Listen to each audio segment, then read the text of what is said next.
Okay. So,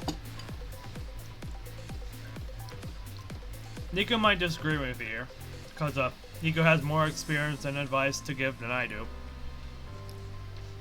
But I would say you more or less have a dark team complete.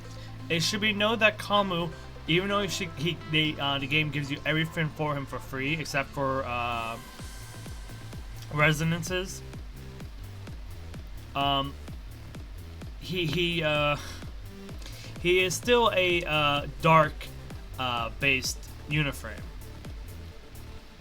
So if you already have a dark team, aside from like the uniform stages and whatnot, you're not really going to be using him solo unless you're using him in Phantom Pain to as a secondary team or something like that in Phantom Pain.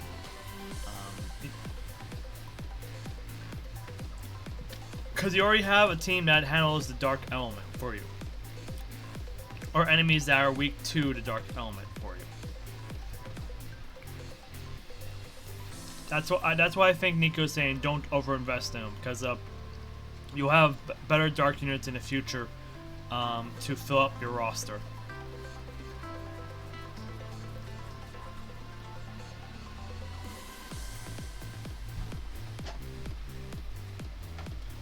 Yeah, he actually is an A rank.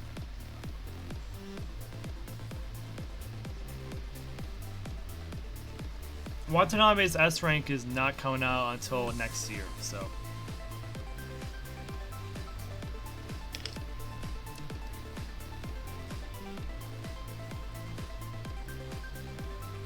Oh, okay, you evolved him to S rank.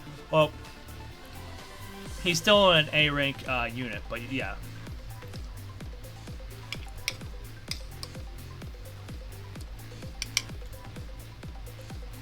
I understand what you mean.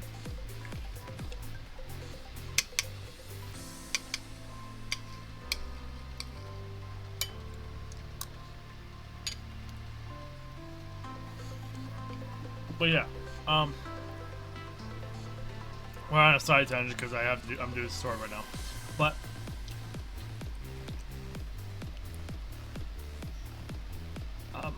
I guess so. But it should be noted that that if once you have an element team, that element team is more or less done unless you want to do improvements to that team. AKA, once you have a dark team, either from the Omni frames or the Uniframes, so like it would be Kamu solo for a dark team, or a full dark team in Astral 21 and Vera for you, I guess in your case. And then, so then at that point you would focus on other elements, because you're gonna need more than one team to do certain content in the future. But having one dedicated or strong team is very good for you.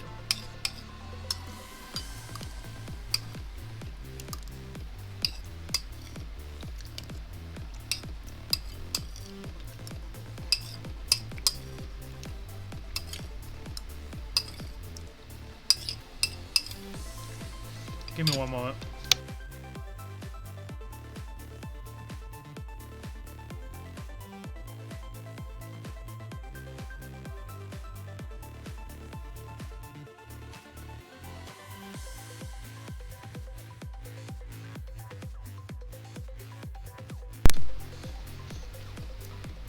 I'm back.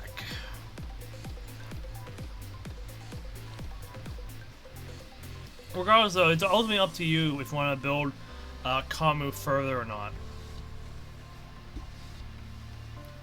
Like, if you like Kamu, I certainly like his gameplay. If you like him as a character, or from his playstyle or whatever, go ahead, build him. There's nothing really stopping you. It is super easy to build characters in this game. Aside from build them ultimately, but that's something you can worry about in the future.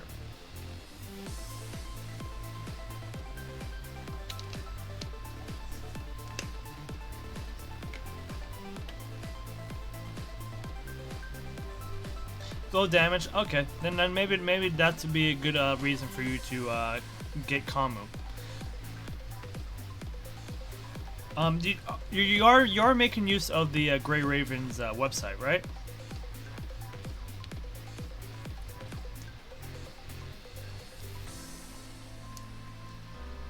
For like building your characters and whatnot.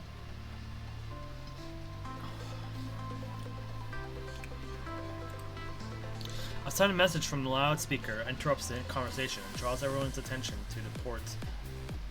The ship is approaching. Not really. You should use that. Like that one. That will help you build your characters up so that they can deal not only better damage, but they're also play better, more or less. Like this website is very useful. I like it. It's very, very useful for building your teams and your characters up.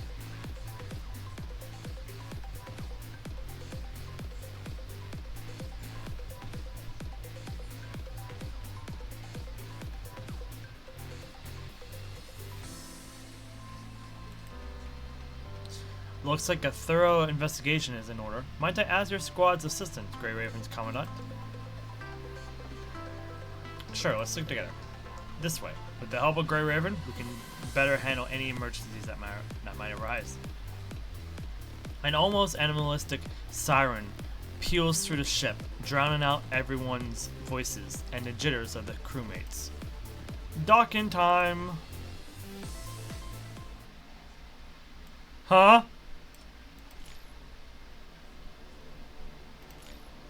Oh gosh, we're doing a flowchart here? Oh no!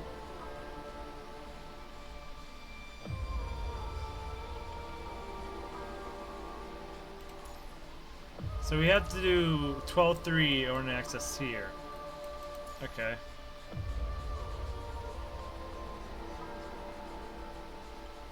Oh, the style for this is different. Anyways,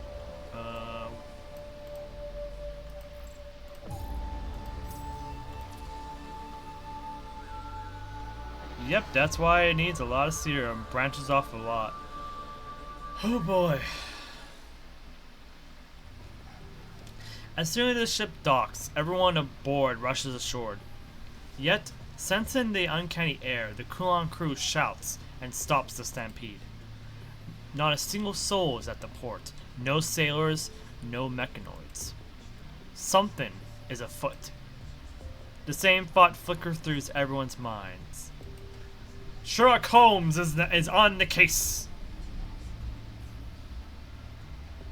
After discussing it with the others, all of you reach a consensus and agreed to Chrome's plan, which is to send an elite squad to scout the area before doing anything else. Setting off from the port and walking a long distance, a wall shows up, towering before everyone. Is that a city wall? Let's ignore the size of that thing first, but something strange has clearly bubbled around the city.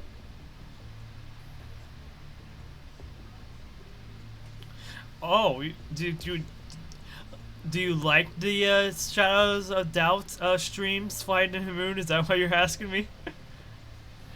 I said that mainly because of, hold on, let me get rid of this. Is it a shield of some sort?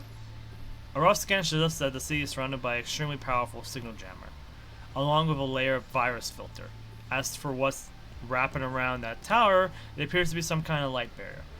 So the term "something is afoot" is something Sherlock Holmes says quite a few times in our forms of media, which means he's on the case. But I don't know. We might play some Shadows of Doubt. But it depends on how quickly we get through the story, because we have a lot of story to cover for chapter 12.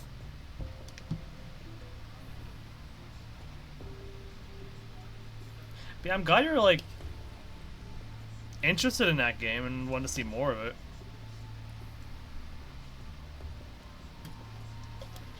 I certainly want to play more of it. Like, I'm itching to play more of that game because I get easily addicted to those types of games. Signal jammer. That explains all. That explains how it's staying off grid. I want to make sure it's. Okay. To think there exists an earthbound faction that matches Babylonia in tech. Every time I read your name, Frank Sinatra starts singing in my head.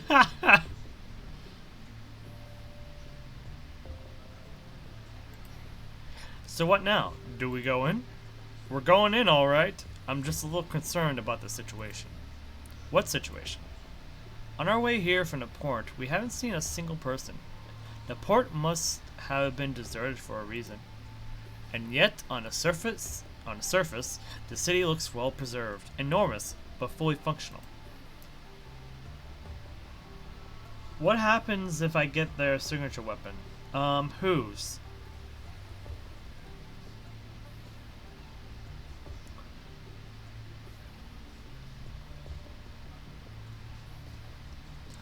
Not to mention the detector on the wall, which has been monitoring us since we got here. Talk about getting on my nerves. Oh, Plume? Well, one, make sure you get the right signature weapon, because there's multiple swords. I'm not sure. I for one do not have any signature weapons on me. I've been making do with 5-star weapons, so I can't really help you there. Nico probably could help you better than I can.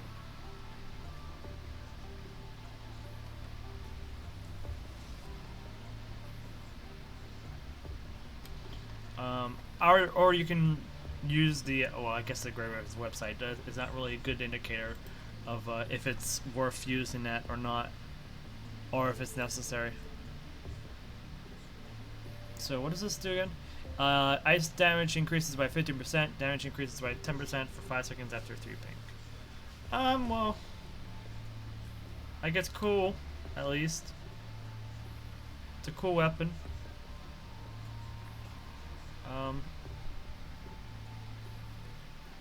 It's good, not needed. There you go. Fair gave you an answer. Boom weapon is a good damage increase for her, but if you're using black cards right now, I'd say save them for Bianca. Yeah, I would agree. I wonder how many people make that connection these days. Are you talking about the connection? Something is a foot bit, or something else?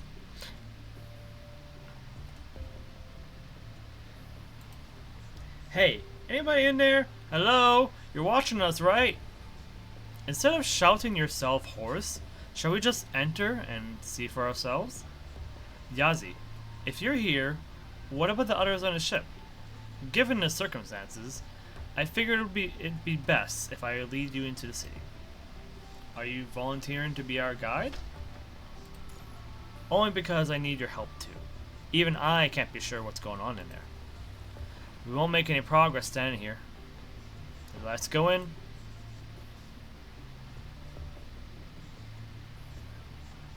Yeah, even if I save my BC, I'm still not gonna get Bianca because I'm a free to play. Well, here's the thing: we still have there's still plenty of time before Bianca comes out, so you still have time and a chance to get Bianca. Especially if you don't invest in the signature weapons.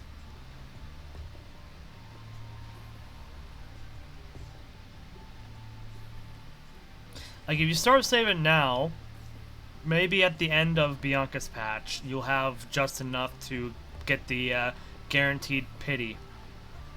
Because, yeah.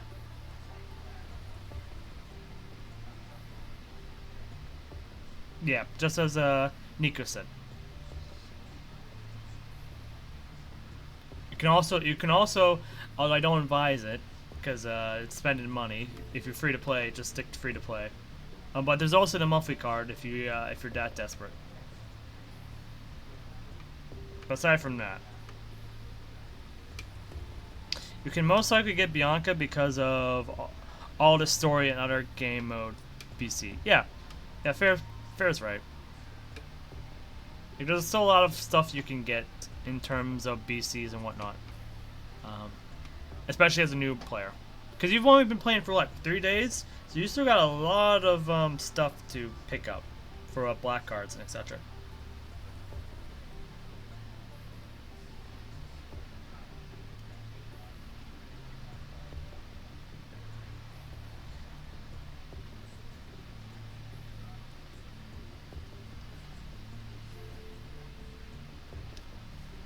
Silent, still, but alive, the stagnant city greets you with neat rows of commercial buildings and streets, lined by glittering, newish-looking goods. But still not a soul to be seen. Liv, have you detected any biosignals? Or, for that matter, any mechanical frequencies? No, not within my scanning range. As for machines, only some terminals, nothing automatic. How could this be? Where has everyone gone off to? Maybe the corrupted already stomped through the place and... Impossible. The streets would have been ransacked if the corrupted had been here. Besides, the city is protected by a fully functioning filter. And a short scan suggests that the viral density in this area is incredibly low. Then how do you explain this ghost town?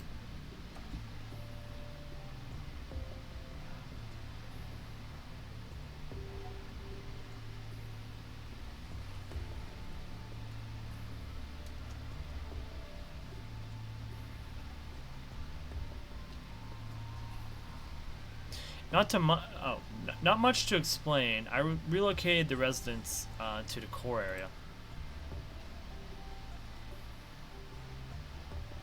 Who goes there? That high and mighty one up there.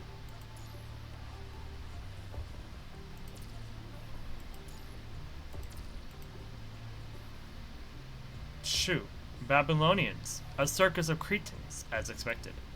I am Shu, the leader of Kowloong Corp. The real Shu? Why so surprised? Though I do suppose you just got off that ship. Well, let me tell you the truth. Over the years of Kowloong's development, I became its leader. Then Villier impersonated me. He sneaked off with a copy of Hokushu and activated, or Hushu, or I forget how to pronounce Hokushu's name, and activated Plan B, the KCC vessel the Niter. And the rest is history. Villiers grew attached to the copy system, and his indiscretion eventually led to the demise of them both. No problem. Feel free to stick around and enjoy the watch, I guess, if you don't care about story.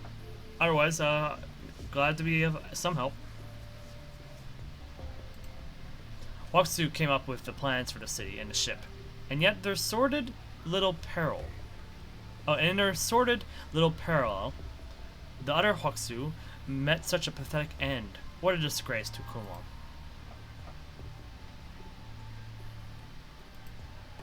The real leader of Kowloong, Lady Shu. May I ask what really happened in the city? Yazi, you have the cheek to come back after you slunk off with Villiers? I fell for the other Lady Shu's vision, but the situation now, Lady, now Kowloong does not require you anymore. I appreciate you bringing the ship back in one piece, but you are no longer part of Kowloong. What? You and those on the ship used to be part of Kowloong, but after what you people went through out there, your mentality has changed. If I order you to attack Babylonia right now, will you do it? Will those on the ship do it? We have no intention to fight. Your intention is not my concern. I understand if you don't take kindly to Babylonia, but those people on the ship, they want to come back badly. Are you really going to abandon them? I've abandoned plenty of things in my life, and those people are but another addition to that list. Besides, they'll be the safest on the ship. Is that why you relocated the residents in the city? I am amazed by how poorly informed you Babylonians are. Very well then. This info is on the house. The Ascendants are planning to attack us with an army of corrupted. Soon, this place will become a battlefield, and everything outside of the light wall will be devoured by those filthy corrupted. We did pick up corrupted activity earlier, but they're targeting this place. Where were you? Where did you come from? Hassan just suddenly sneaking on in with a hologram.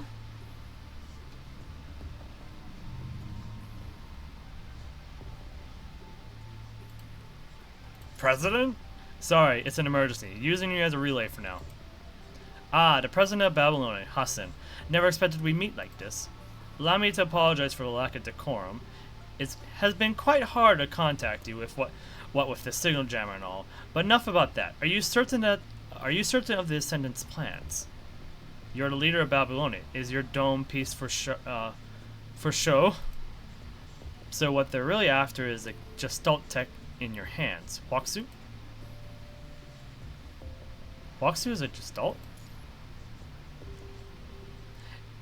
As you should know, we have a Gestalt kept in Babylonia, and here in Kowloong there's an AI system called Huaxu that stems from the same source as that Gestalt. If something so important falls into the Ascendant's hands, Babylonia will be imperiled, which is why I propose that we join you in defending. Proposal denied. Huh? But why? Kowloong has its own powers and its own rules. We will determine the fate of Earth on our own, and we do not require any assistance or meddling from anyone, be it from Babylonia or descendants. The Siren. Commandant, a large number of enemies detected. We're ambushed. Kamui. Been waiting for this. Ready to engage on your mark. No, we're falling back. People of Kowloong, fight off the invaders. Protect Kowloong, down with the invaders. The enemies are closing in, and they're all constructs. Constructs? You must be kidding. Commandant, time to pull back. Yep, let's get out of the city. Okay, strike hawk. You'll be the vanguard. We'll burn up the rear in our retreat. This chapter onwards, every chapter is a banger. I hope so. Everything's ready. The overture begins. How could this be? Now isn't the time to be emotional. Let's leave. The last thing you should be doing, Yazi, is being emotional. That's how the virus gets you. Our enemies are construct squadrons. Don't lose your focus.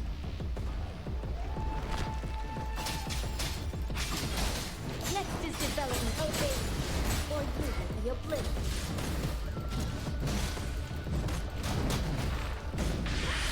What kind of course do you like? Four of them are coming up ahead. We can't let them surround us. Hurry.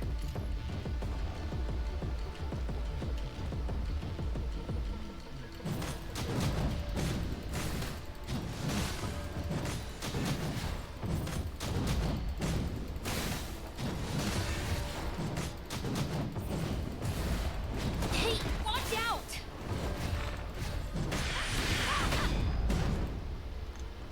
Oh. Don't even need to do the spin. There's too many of them. More enemies above. Everyone, watch yourselves.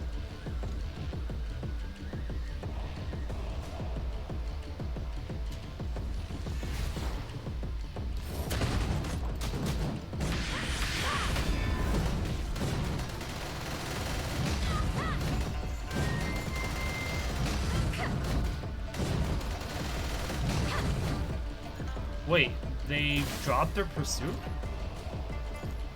Whatever, let's just get out of here. It's no biggie. No need to praise me.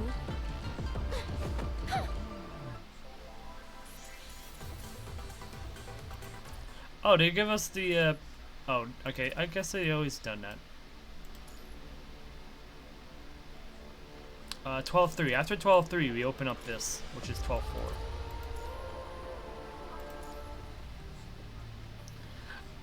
And we just, wow, there wasn't a loading screen, it just popped us right in.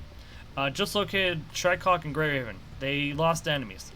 Tell them to be on standby and wait there for further instructions. Understood. These Kowloongers must have lost their mind. First they reject our proposal to fight against our common enemy, and now they're attacking us? Flexing their muscles, I guess. Utterly in vain, stupid. Now that your negotiation failed, time to step back and let me take the helm.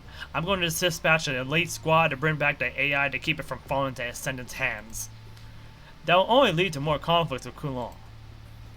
You got any better idea? You don't seriously expect us to sit on our hands waiting for them to defeat the Ascendants, do you? What I'm trying to say is that we should join this war. Do I have to remind you that Kowloong has flatly turned down our alliance proposal? Doesn't mean we can't act on our own. We're gonna go in and defend the weakest parts of Kowloong. That's my plan.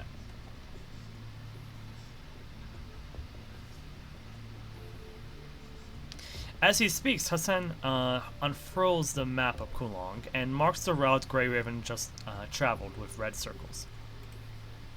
You can't be serious, Hassan. It'd be a huge area to cover. Do I look like I'm joking? For this fight, no, this war, I'm going to be at the front lines. Celica. Yes, President? Spread the word. Gather everyone available. Tell them to cease all current tasks except the priority S ones. And redeploy them to Kowloong for this defense campaign. What about the supply line? Set up a large base like the one we use in field operations. We only need to ensure access to emergency supplies. Nicola, if I put you in charge of Babylon and Wamaway, would that be fine? Why go to such lengths to help an organization that refuses to partner with us? We have to. I don't want to miss another chance. I'm sure you can understand that, Nicola.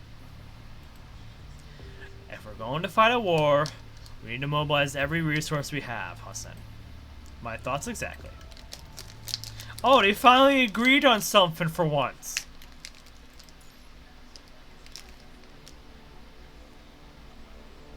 Wait, why are we suddenly going over to Rosetta's place? Why are we at Rosetta's home?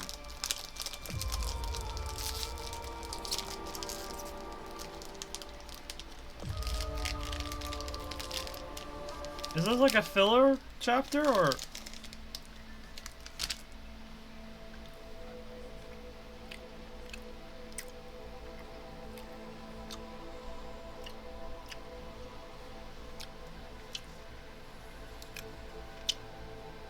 Sometime earlier. In the Arctic land, a fisher burdened by a bulging bag of tools. A bulging bag of tools is trudging forward in the snow. Ahead of him is the port shared by members of the Arctic Route Union. With a couple ships lazing nearby, a group of sailors are huddled around a furnace-like heating device, chatting away. The fisher strides up to them and shouts in his signature booming voice. Oh, it's this dude. Oi, we sailing today? His deafening voice dusts snow off the trees and draws the sailor's attention. Words evidently reached them, but the fisher is met with a no gesture by an annoyed-looking sailor. Aye, aye, come on, let's sail today. The fisher is aware of the gesture, but he continues on and joins in with the sailors. Nah, won't do. You keep saying that over and over. How long are you having your vacation? We ain't slacking, mate. Why else do you think we're here? So right. Why even are y'all here if you ain't getting packed for sea? The fisher flares up at the sailors. The winds are stable to the point that staying on land is blasphemy. The sea, the fish's call.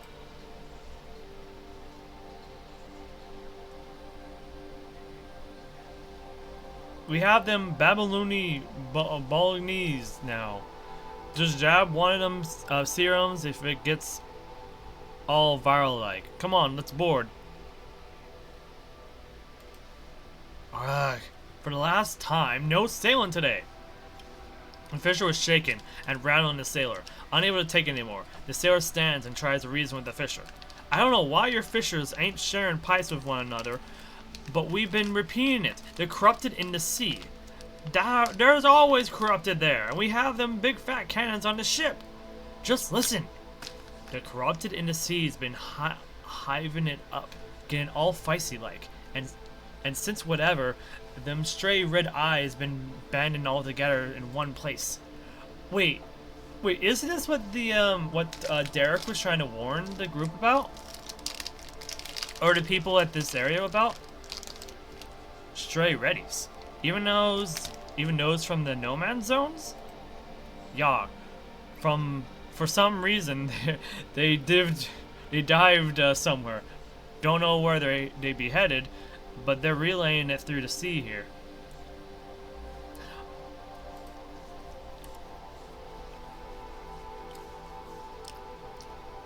Hearing the sailor, the fisher begins to realize the gravity of the situation. He pulls out the tools tilting from his back and slings them astern. We gonna be safe here? At least for now, they're not trying to land. They're not trying to land.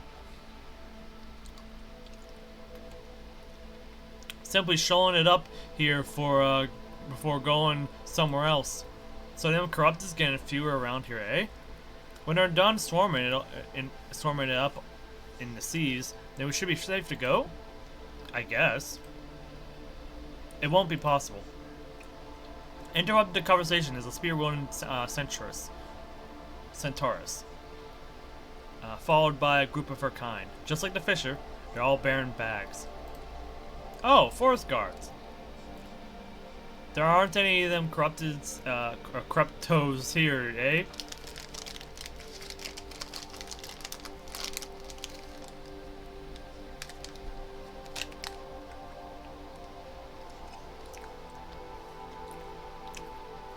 Astonished by the presence of the humanoid hybrid constructs, the fisher asks inquisitively, curious as to why they are here. The corrupted are all in the sea. We're here for something else. You mean...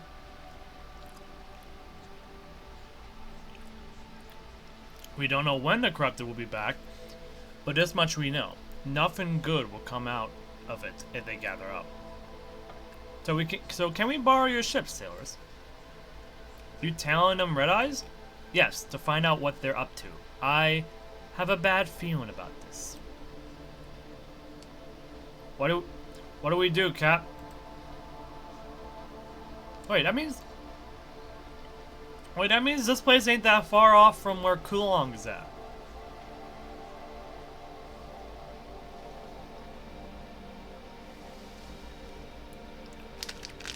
The sailor turns to ask the man who stayed silent all this time. The man ponders, his eyes darting between his ships and the forest guards. I can lend you the ships, but on one condition. Deanna furrows her eyebrows at the captain's response. She falters a little, but she quickly hides her expression. We do not have much to offer in exchange. If it can go cheaper, not for this, no. The captain loudly interrupts Deanna in a sullen voice. An embarrassed look crosses Deanna's face. Because we're sinners? Pah, you think I still care about that? You can have the ship, sink it, whatever, but all of you must come back here in one piece. That's my condition. Deanna's consternation quickly gives way to joy. She holds the captain's big stretched out hand. Thank you. We promise to hold up our end of the bargain. Alright then, boys. Give them the keys and get your sticky laundry off the ships. Wait, Captain, are we not going with them? We can't fight. We won't hold them back if we go, and I'm sure of it. That I'm sure. Alright then, move it! Following the captain's command, the sailors swing to action. Even the fisher, still in a daze, joins the effort. The forest guards murmur between themselves. Didn't know their attitude toward us had changed so much. Which is all the more reason for us to find out what the corrupted are up to. Not only to protect ourselves, but also to protect this place. We'll board the ships as soon as they're ready. Forest guards, prepare to set sail. Understood. Rosetta, I know you do the same. Same thing. I see that branching path. What's... Huh? Why are we skipping all the way to 13?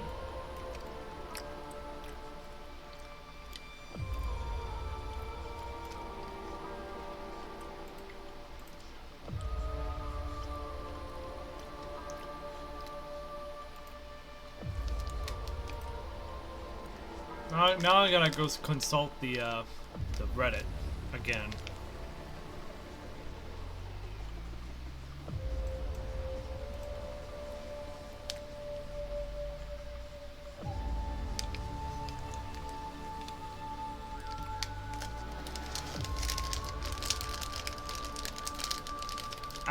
It does not tell me where I'm supposed to go after that. Okay.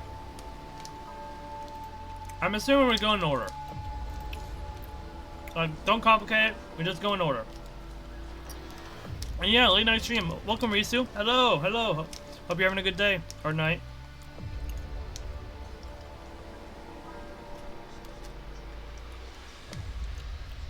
Oh.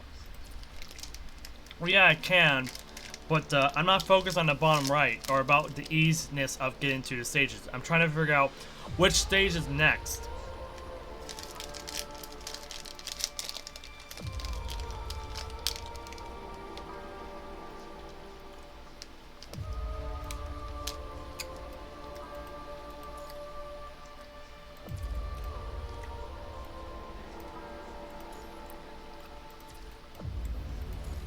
I'm assuming this is next, so.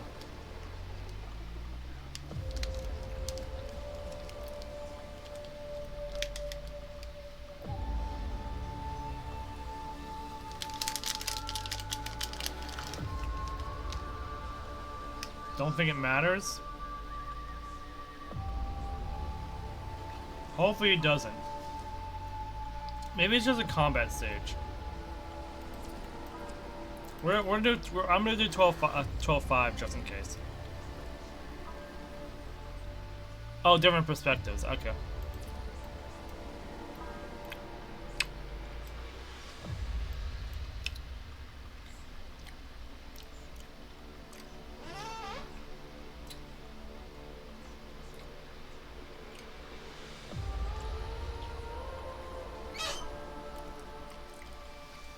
Let me think about this then.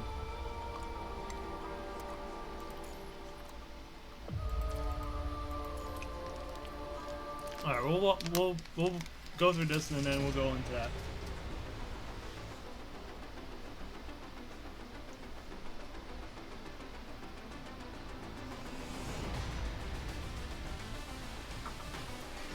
Report. We drove those Babylonians out of the security area. Good. We're not showing signs of backing down. The modern device is just... They're even planning to make camp in our part of the city. Hey, Shu, should we launch another attack? That won't be necessary. They're only here to defend against the Ascendants.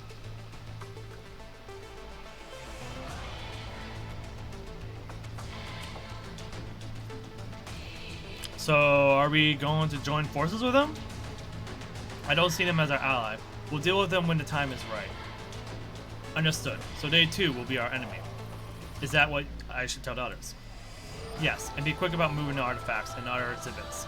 Speed up the database relocation to the core facility within the walls. We're already on it, Leishu. Now that all major factions have gathered here, we need a change of plans. What a dump. The Ascendants quietly set foot in the city, but the area they find themselves in has long been abandoned by Kowloong. Clingers to the old world they are. They've been preserving not only local artifacts, but also museum relics from other cultures. Or so I've heard. Fish.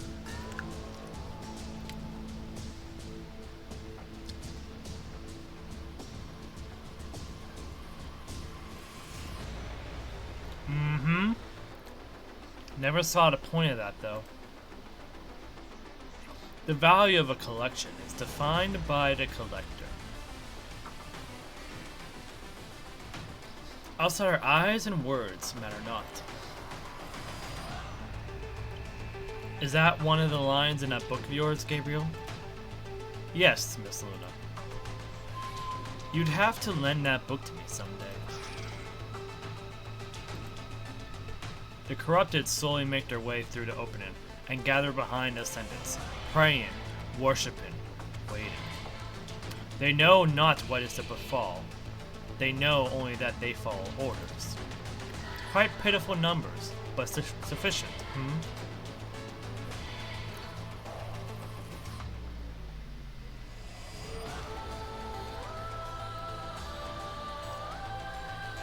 Alpha turns her gaze to Roland, then to Gabriel and Lamia. They reach a mutual agreement. Gabriel and I will stay together. Lamia, you do what you do best. And find a way inside the city. Huh? I have to be on my own? Miss Luna! Please, Lamia? The idea of going solo seems to have frightened Lamia, but Luna only answers her plea of help with a gentle smile. Okay. That's settled then. Take your fleet of corrupted and move out. Luna is gazing into the distance. Alpha commands the other three in her place. Tourism! How exciting! Miss Luna, do wait for my good news. I need a manual for how to work with these people. The three leave with the corrupted, and silence takes over. Luna nudges toward Alpha. Sister, just for a little longer, like this. As long as you want.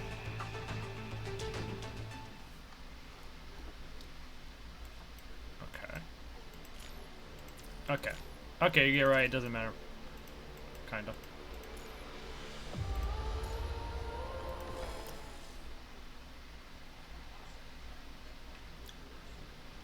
And we're in the middle of the desert.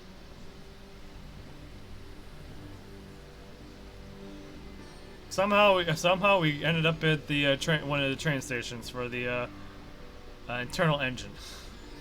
I see. Towards a really close call back there in the space station then, Mr. Watanabe.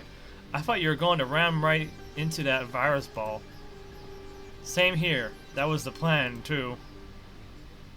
Still a bit early, but we've gotten enough rest. Might as well set off. At the train station, a group of people in windbreakers are sorting their belongings, unfazed by the corrupted remains scattered on the ground. Didn't expect you to contact me. You removed Hassan or something? If he's that easy, I'd be at the helm. Not contacting you Forsakens here. You people are ready, I hope. Yeah, just for the record, we aren't cooperating with you. We're only doing this because the Ascendants and the Corrupted are mankind's common enemies. Call this whatever you like, as long as you pull your weight.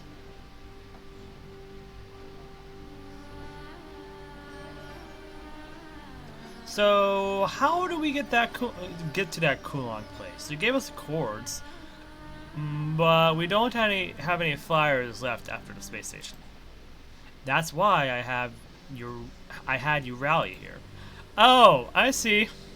I see. You got Adalek as well. As Watanabe is trying to figure out Babylonia's agenda, a speeding tray pulls into the station. Before it comes to a complete stop, two constructs, Chan Yu and Sophia, jump off. Huh. You know, we've been frequent trade partners, but this is my first time seeing the Forsaken boss in person. Nice to meet you, old man. I'm not your old man. Chang Yu, you have to hold your tongue, like what Jamila said. You'll hurt his feelings. I apologize on behalf of my two bodyguards. They're not very good with words. So that's how it is.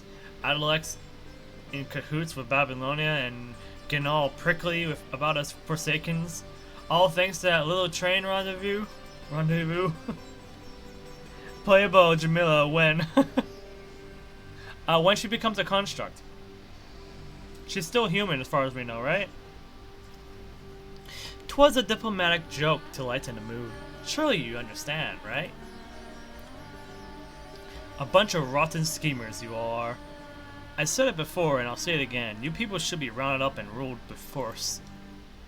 Then you'll have to redeploy some of your troops in Kowloong to keep us in place. Anyhow, if you'll excuse me, I'll have to attend to my commander duties. Please hold your end of the bargain and send reinforcements to Kowloong. Nicola? Quite the polar opposite of Hassan, Interesting. Well then, Mr. Watanabe, leader of the Forsaken. Listen, all the carriages starting from number 5 are yours to use. Since we're short-handed at the moment, you'll have to move the equipment by yourselves. Yeah, they're in I think they're in Little League with Nanami. Is this another joke of yours? What's with the bunch of corrupted on the back of the carriage? Ah, must be the weather. Well, since you have nothing better to do right now, could you please clean the carriage? You did hitch a ride after all. Sophia, Changyu, let's get back in the train. Understood. What do we do now, Mr. Watanabe?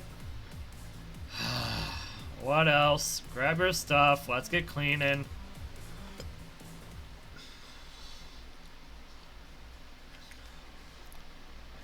Old man has been put on cleaning duty. How low he has fallen.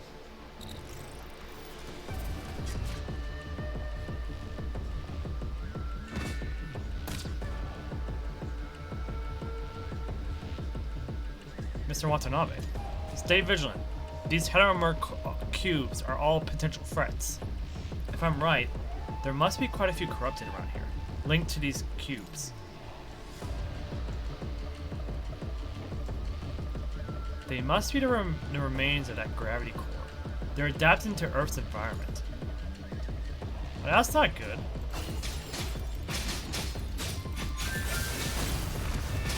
Next is development. This pin just doesn't want to die.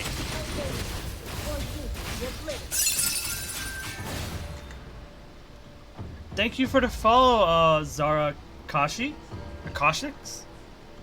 Thank you for the follow. Hope you're enjoying the stream.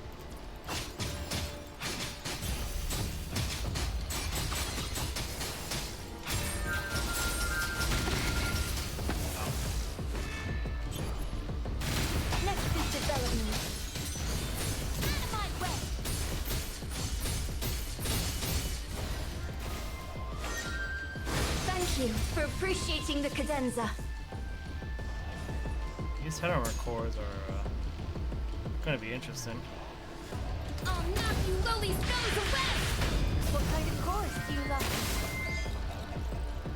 And of course, Karen just deletes them all with just trying to pull off her move.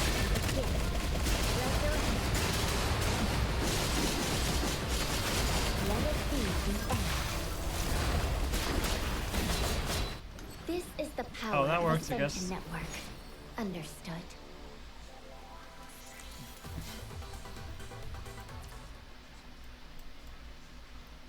Okay, this is the Grey Raven side. Oh hey! I know that image.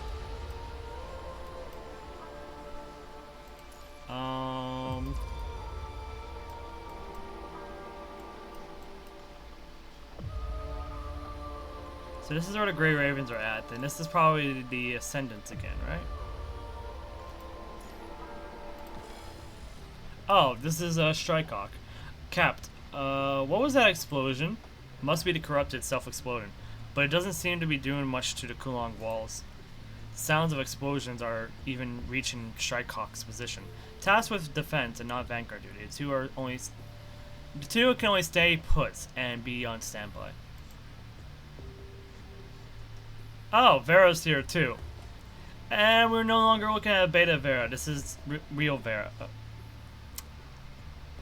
So when do we get Beta Vera as the skin? If their doors are so flimsy, those shut-ins wouldn't be so arrogant as to turn down our help. They're a squad dispatched here. Cerberus arrives, yet only one member could be seen. She strolls hurriedly toward the two Strikehawk agents, as if the ongoing war does not concern her in the slightest. We've been waiting for you, Cerberus. What was the holdup? Oh, Chrome. Good Capitan. Or Captain. Is it Captain or Capitan? What is Beta Vera? I don't know, the nice little dress outfit or whatever that she wears during the chapter pertaining to Kamui, the Kamui arc at least. Because when she came in, she was like in a completely different outfit in that arc. So, but well, I guess my Twitter feed finally be battle between OP fans and every other anime fans for a couple days. It's been hours and they're still at each other's throats. Why do you call it beta? I don't know. What else am I supposed to call it? Like she hasn't used this form until now, at least in the story, in the main story. So as far as I know, it's beta. Just like how we have Beta Luna in the story right now. Like the design that she uses before her real design came out.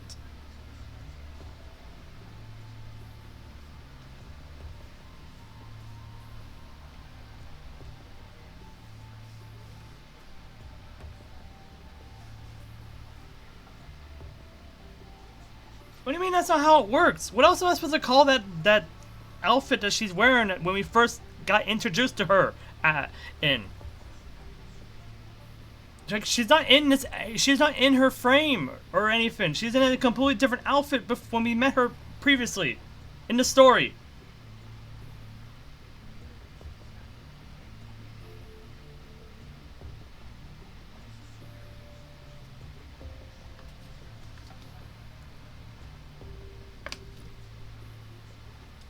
What do you mean?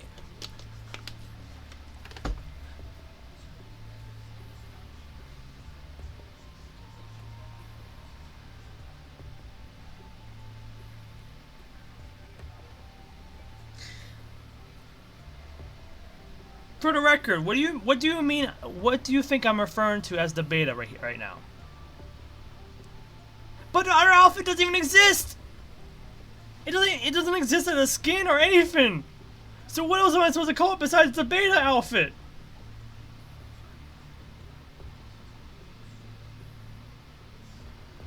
It's just like how Luna's in the outfit, but it's not her construct frame that we see later. If that is Beta Luna, then the outfit we saw would be Beta Vera in the same idea.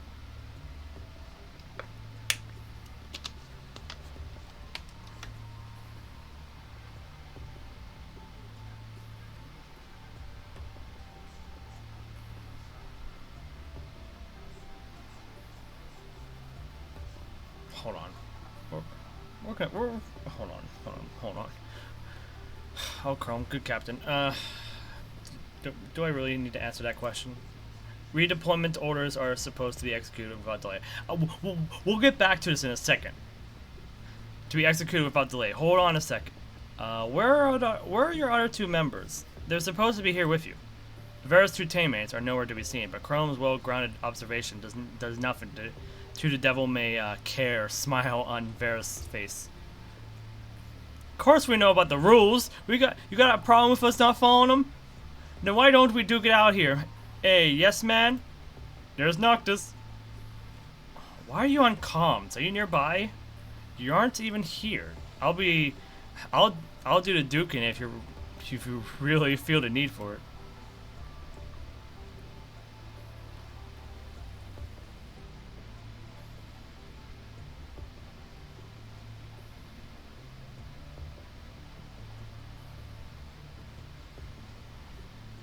You mean after Fake Ascension?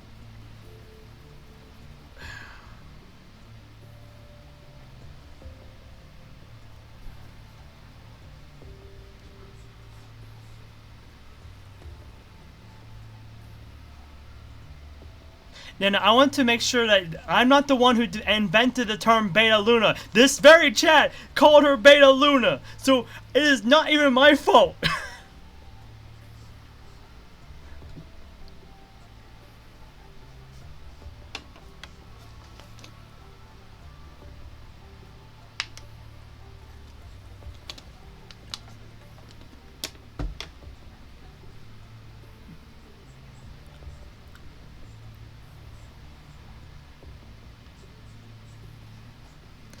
I don't even know if I can even find the VOD for that to find the person who said that. So it's already too late.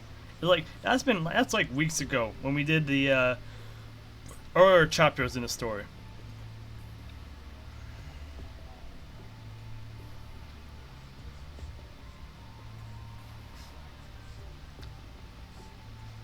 Ah, it was Nico, huh? Nico would only say it if he was the one who said it. Time to time out or ban Nico from this chat forever. I'm joking. That was a joke. Oh hey, I read about you, big stick guy. Another dude's living inside you, eh? And you smell positively delectable. Interested. Makes me wanna... Don't even, for the last time, don't leave your post.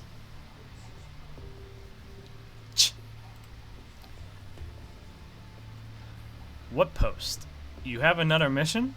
Mm-hmm. Maybe yes, maybe no. Given the situation, having all three of us here is quite pointless anyways. I mean, fight better than one. Before Sharkhawk can continue prodding at Cerberus' recklessness, another quake draws everyone's attention to the sky. Enemy incoming. Above. Oh, there's number 21. Following the warning from the comms, a swarm of jet-boosted corrupted fly into the city. Some of them land where the two squads are. Chrome, these are not ordinary corrupted, are they? Looking at these black corrupted, Kamui is reminded of those Hetermers he and his team saw back in space. Chrome's nod confirms his guess. Oh no, the Hetermers are spreading. The Descendants found themselves some new toys. Pah! How nice. Noctis. 21. Prepare to engage on your end. Roger. Let's do this, Kamui.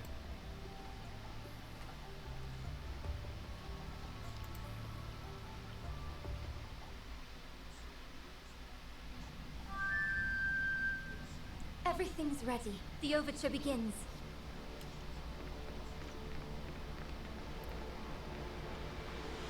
You must be an ascendant. Oh, no, wait. Oh, wait. I read that wrong. There must be an ascendant behind this assault. What are you planning on doing? Too many questions, Mr. Thirst. Well, you can have the floor here. Ta-ta.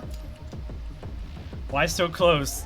I don't know. Ask Selena. Selena, why are you so close to Vera, Whoa, what's going on with the shaking?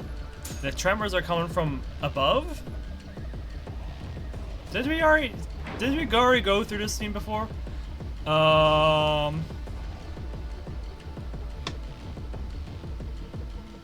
Captain, is it just me or is it getting more claustrophobic in here? Vera, did you? I swear to God, Vera, did you? If you knew about this already. A trap, huh? The corrupted incoming.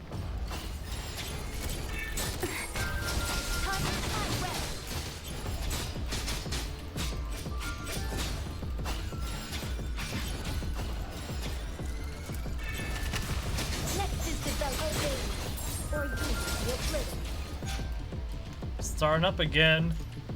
Concentrate. There are still enemies around.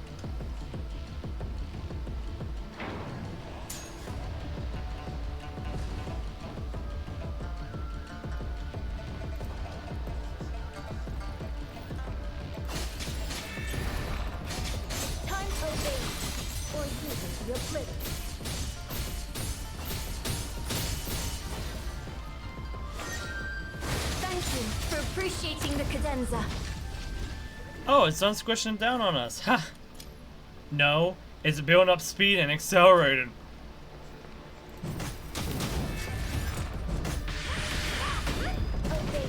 Well, it's a good thing that Hammer Time instantly kills all these enemies.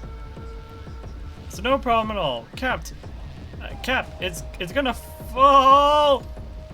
Don't just gape there, run! It's no biggie. No need to praise me.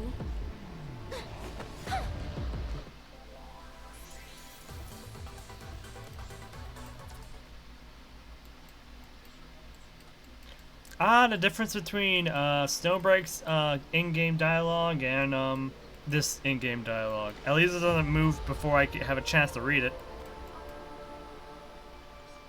Might as well keep going with this, considering the chapter numbers. Wait, war decision? Smile. Okay. How adorable.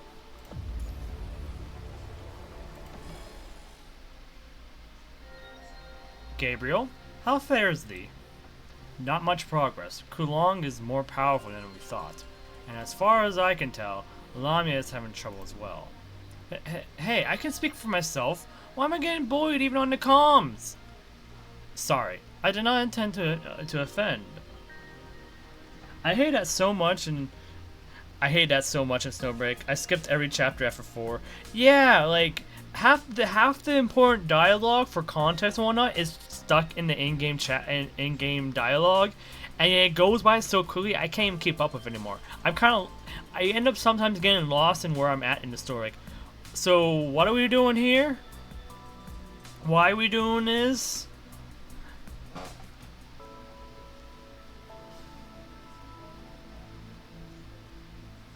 Doesn't help that after the first few chapters, they don't voice that in-game dialogue anymore for whatever reason. So, the pain. Sorry, I did not intend to offend. Sure. Don't mind her. Let's do a sit rep to make sure we're all on the same page. Alpha and Miss Luna will be resting near where we met up, and will likely not join us. They might meet some stray resistance, but not much. Indeed, only the 3 of us are required. The mere presence of Miss Luna and Alpha is already more than helpful in inhibiting the enemies. Even in regular visual novel parts, if you double click to make sure the text appear faster.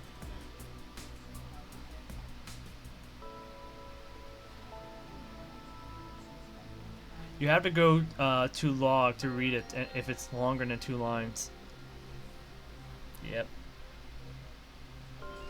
Well, actually, no. There is actually the text box has a built-in scroll wheel. You can scroll it up and down if you want to catch up on text you missed. That's something we figured out when the dialogue was too big for the text to fit in the box.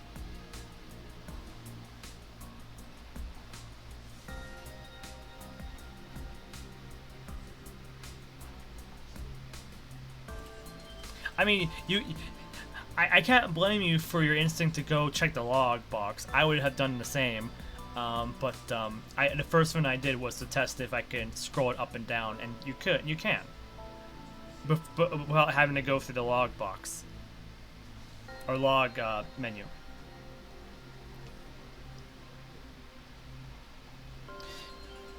Anyway, though Kowloong stays still silent, more and more of their toy soldier fectas are getting deployed. It's only a matter of time before a temporarily enhanced corrupted get destroyed. I take it you have a plan?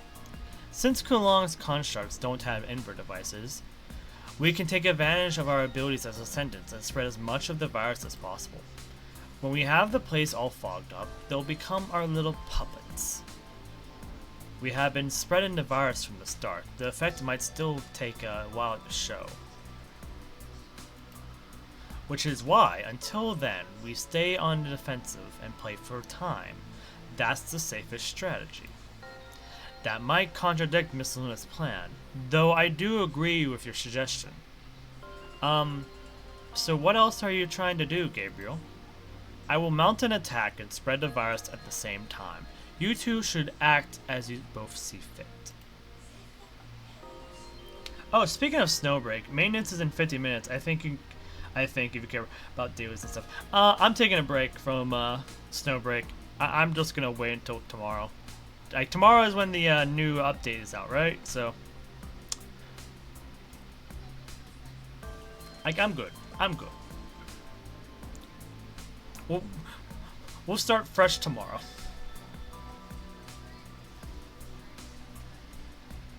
But yeah, we're just gonna do PGR and if time permits, maybe do a case of a case of Shadows of Doubt. We just agreed on what to do, and then he just DC'd and went straight to it. What a doer! Oh, such a doer.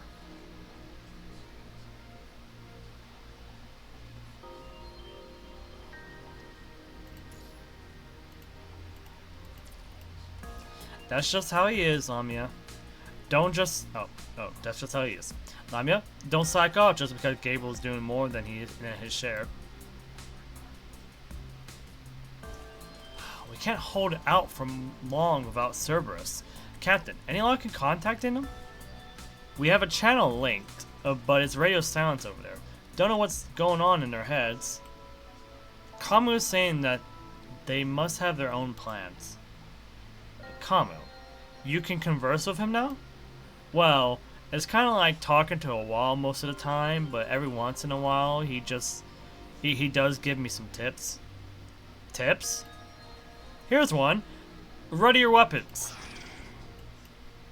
We'll take care of the enemies, then try to get high ground. Understand, Kamui? Yippity yip.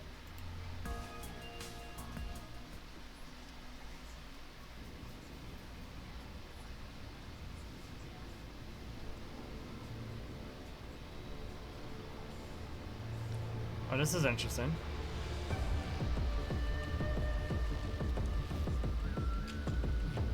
Capped. Now that I've got time to look around, it's actually pretty cool in here. Spare that for later. Just move. Oh, by the way, I snagged this on our way out. Stow it away somewhere first. We might find it useful later. ID card attained. I wonder how it would be useful to us.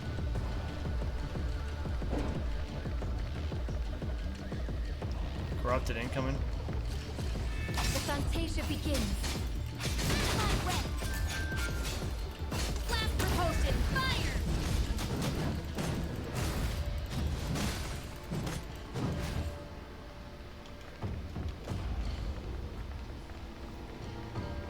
Blast propulsion, fire! Let the soaking begin. Here's the card.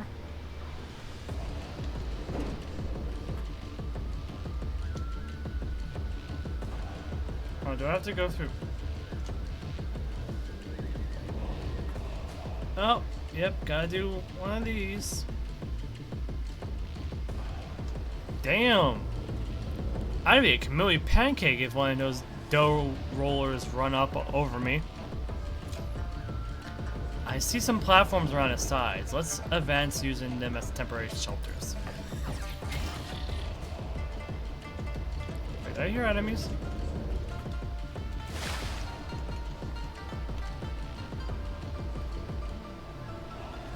We might have gotten to the other one if we were quick enough.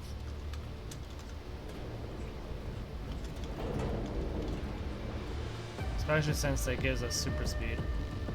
Maybe not for this one though.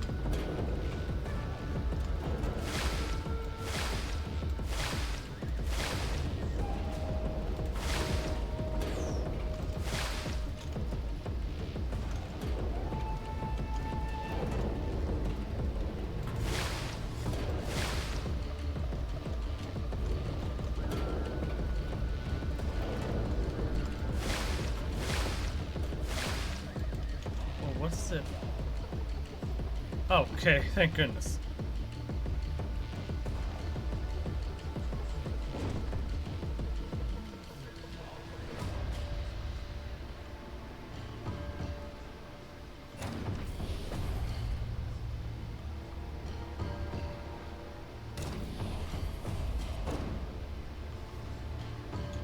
This is cool. Hey, Chrome. Those are Kowloong constructs, right? They are surrounded. Let's help them. Beware of the flames rising from the floor. Move quickly, but with caution. Corrupted incoming. I will bring you annihilation. What kind of course do you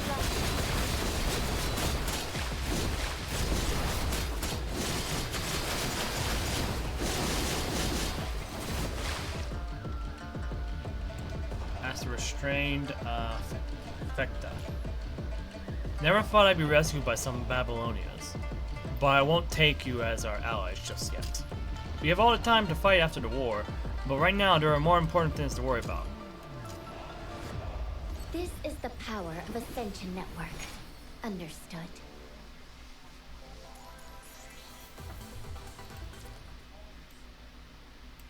Well, there's more. It was complete mayhem in Kowloong City. They seem to have underestimated their ascendants. Ugh.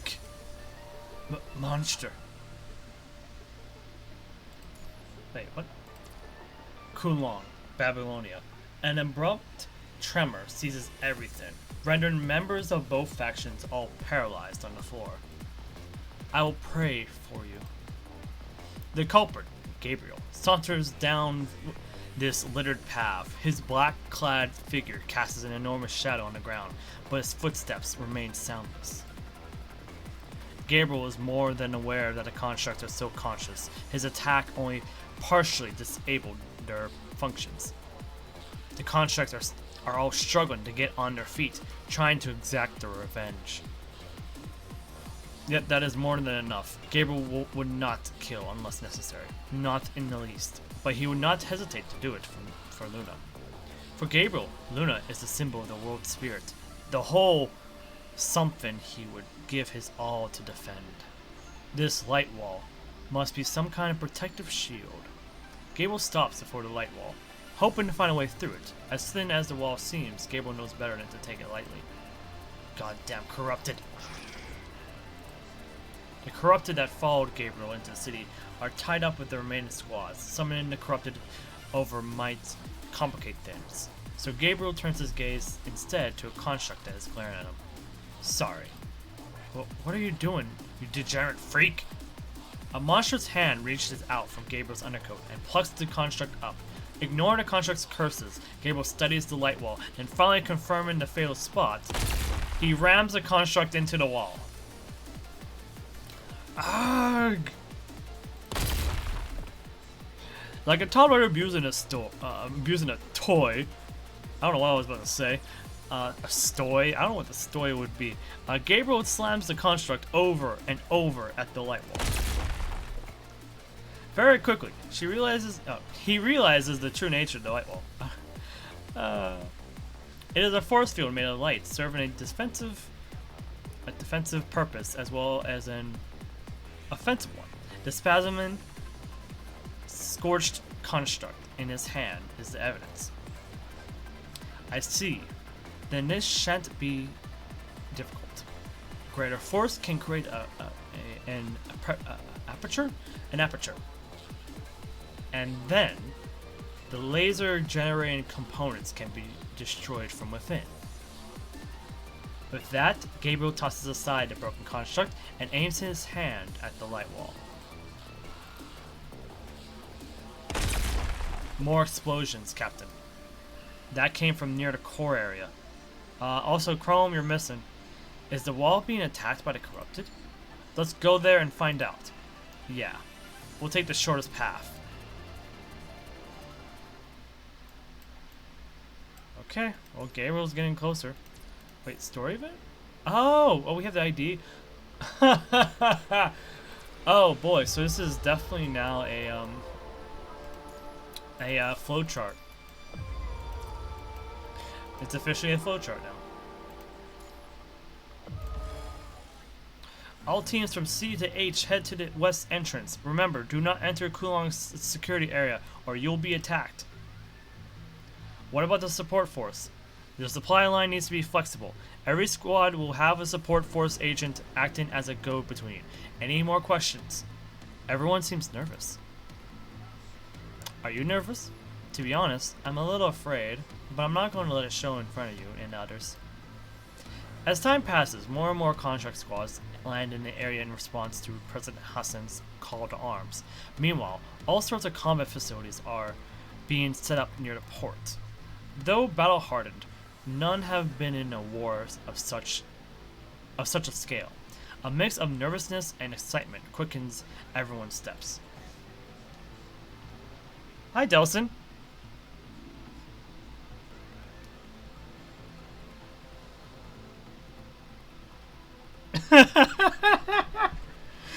I wish I had the editing skills to do that.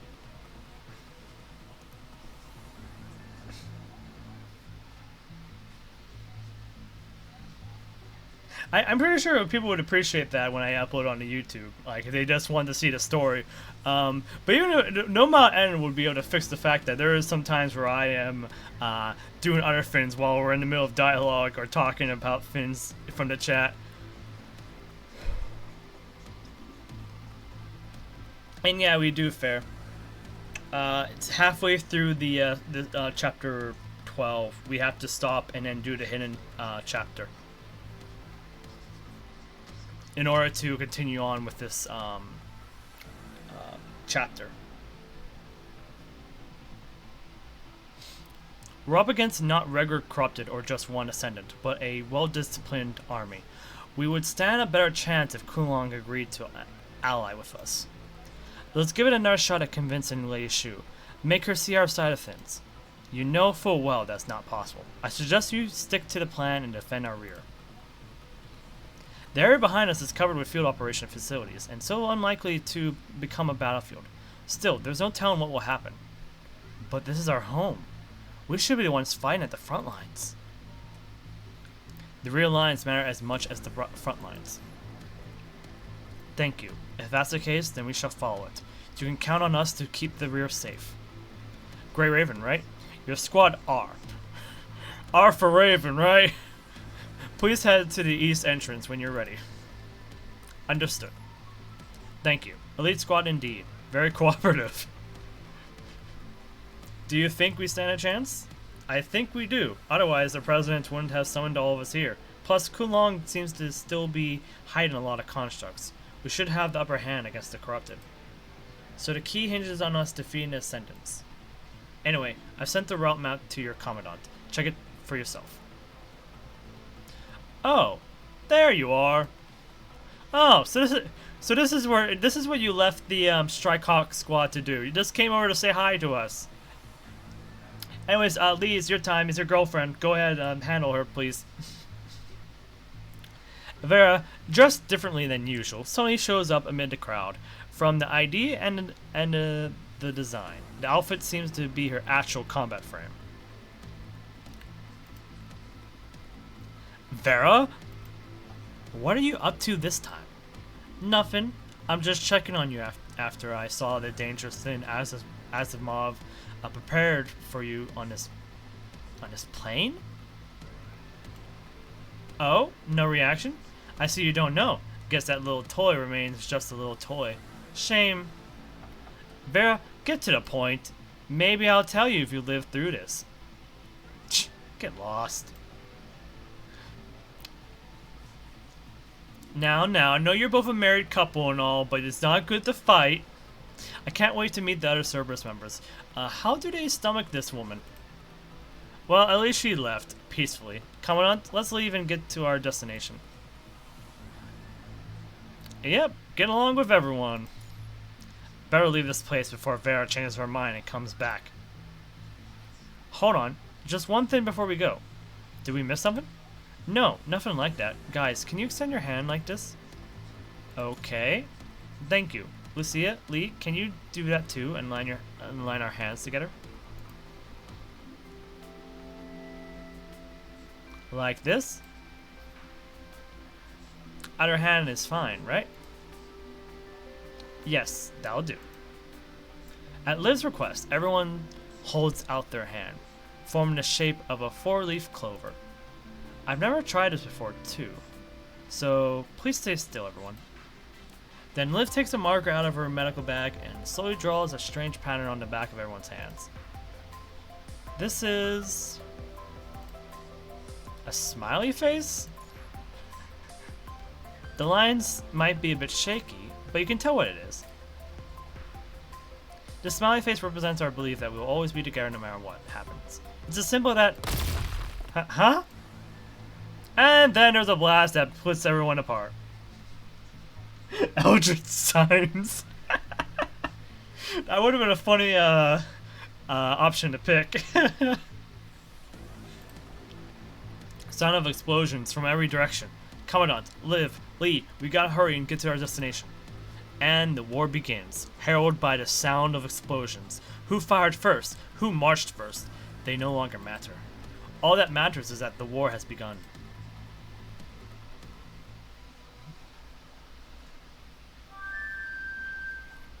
Everything's ready. The overture begins. It's funny how... It's funny that line from Selena actually kind of matches with what's going on right now. We need to get to the meeting point, and there's a Hetemer right in front of us. That seems to be one of the entrances that the corrupted use. The Fantasia begins. Obey, or you will break.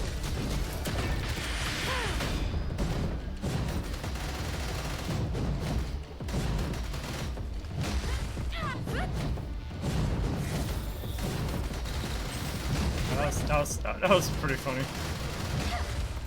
Not that funny, but we just dodged our way to the next set of areas to fight.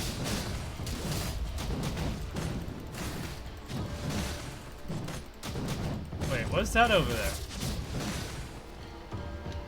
Wait, I'm sorry, soldier. Give me a second. Huh? Excuse me? Oh wait. Special authority required for ID. Huh. Oh gosh, don't tell me I'm gonna have to redo these stages with more serum.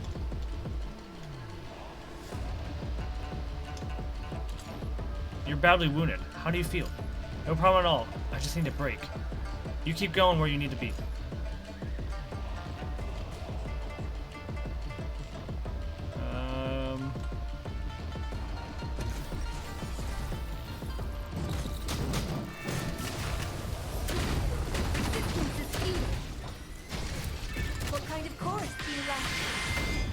Probably should have used my ult, but my signature move, but they really be putting on the heat. Stages don't consume serum unless you complete the stage. Oh. So how do we get? Wait, maybe not. Maybe we don't need to worry about that. Maybe we'll unlock. Maybe we'll get the item we need to get through the fire from this stage. They're really putting on the heat. We must get there as soon as possible. It's no big Or maybe not. no I'm so need to confused. raise What is going on? Wait. No, do not quit.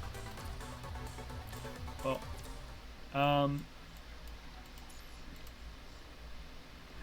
so,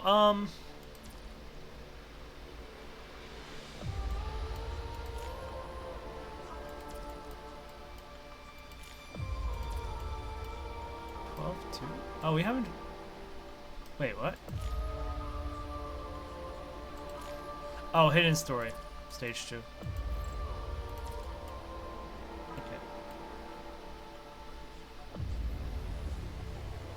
Yeah, there's something behind there. Like, we need an item that gives us the authority to bring down the flames in order to access whatever is in that chest. And we don't even know what's in that chest. Most likely we're gonna have to come back to this stage later. Because it might have an item that we need for like a later stage. I'm assuming these items are necessary in order to do fins and oh wait, this is hidden story? Yeah, okay, yeah, we need to get okay. Yeah, we need to get an item. Yeah, Nolan is the next frame that's coming out. He's a uniframe. Like, here, just a second. So like, there's a website that you can go to find out. There's a special little timeline. It's called Grey Ravens. And if you scroll down on the main page, that should be the main page. If you scroll down on the main page, there should be a section called infographics, and the first one you see is a timeline of the global release schedule. And that should have all the constructs that are, coming out in order of like roughly when they come out.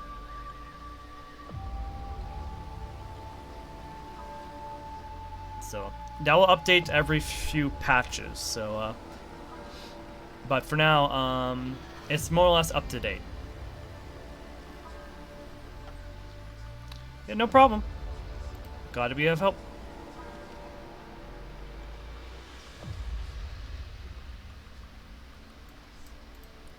Okay. We're gonna keep going. Hopefully, we didn't miss anything too important yet, not yet, anyways. We probably did, but, we need item first in order to actually get through that. Wait.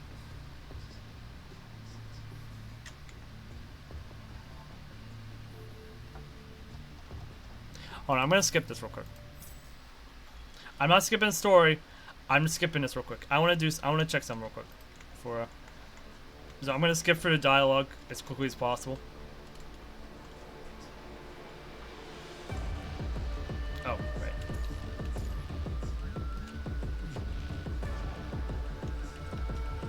Or I guess the button to skip is actually not the skip button.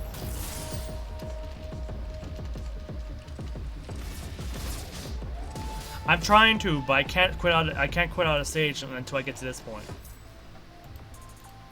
There we go. I want to go back here. We have extra serum. I want to just test it out. So we've already been here. Wait. Yeah, we've already been here. I remember there was a little bit about Everything's ready. The overture begins. what was behind the planter. There was a dialogue option, or not a dialogue, there was a little side objective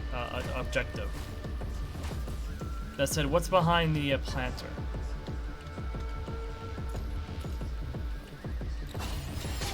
I'll knock you lowly scums away!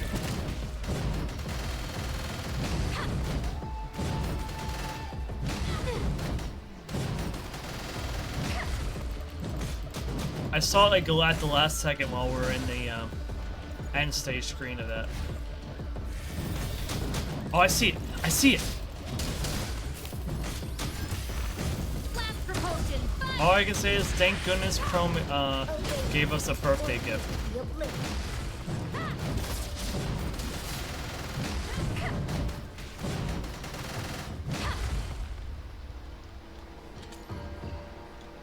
Authority key found. There we go. You're badly wounded. How do you feel? No problem at all. I just need a break. You keep going where you need to go. Where you need to be. Okay. Go to the target point. Doesn't matter right now. Fire is being extinguished. Fire is extinguished. What is this? Healing device found. What's this? Looks like some kind of first aid tool Kowloong left here. Might come in handy. Gee, I wonder what we can use it for.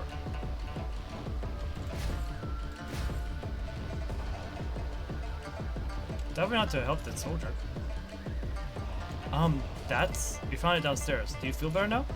Soften my guys, huh? Thanks, Grey Ravens. There are more enemies up ahead. Let me help you. Oh. It was literally for nothing. It was literally for nothing. Oh, maybe something happens at the end for helping them. Anyways, What are you looking at? I'll smash you all into pieces! they're really put on the heat. We just need to get her as soon as possible. It's no biggie. No need to praise me.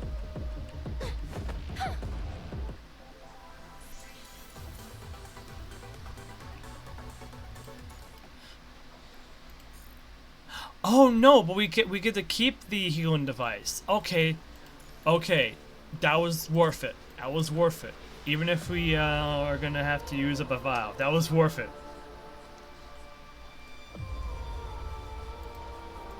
It might come up handy later.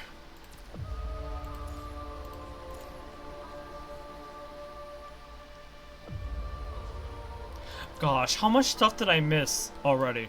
I'm concerned now. Oh, I gotta pay even more attention to these stages now. Soon after the beginning of the war, the outer ring of the city has already descended into chaos. The cacophonous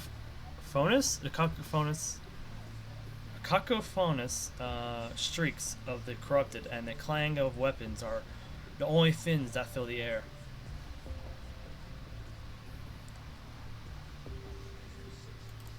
At first, the Babylonian squads were having a little trouble fending off the corrupted, but then they began swarming in. The corrupted grew in numbers, and things got out of control. I think Nico, what they're trying to get at is like, when it comes to like voice dialogue, or not voice dialogue, like if the person who's playing it voices the dialogue and whatnot, because normally the dialogue is not voiced right now. So like, not only is like, what am I saying? So basically, if I were to like condense it down, it would be condensed down to me reading the story within my own voice with my errors and etc. And they're saying that would be quite entertaining if I uploaded that as a video instead of like the dedicated VOD of the of our story adventure.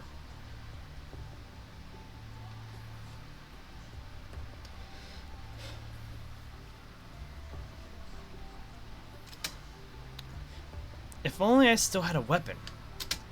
So this is it. These two constructs had been separated from their squad, overwhelmed by the onslaught of the corrupted. They broke loose from their formation and were chased to a street corner. Yeah, that would be cool. Too bad I do not have the editing skills to do that. Because I don't know a goddamn thing about editing. And the one time I tried it, it just took forever to render and do everything possible.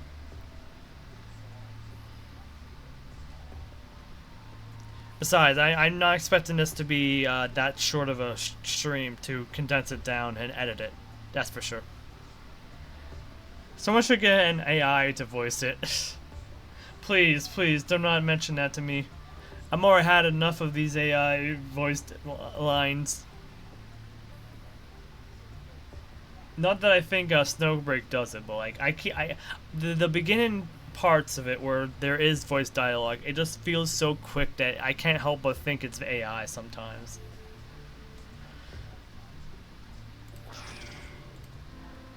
Don't you dare give up, you morons. A corrupted is about to attack the two constructs with a slab of rebar reinforced concrete sends it flying into the air. Oh, when a slab of rebar reinforced a concrete slab sends it flying into the air, the two find themselves stunned before realizing they were saved. Who are you? Looking in the direction from which the slab soared, they see an imposing woman running over. She helps them up and starts checking their wounds. Thank you. May I ask who you are? I'm the leader of one of the squads in the support force. You can call me Bridget. Support force? You call those bronze of yours supports?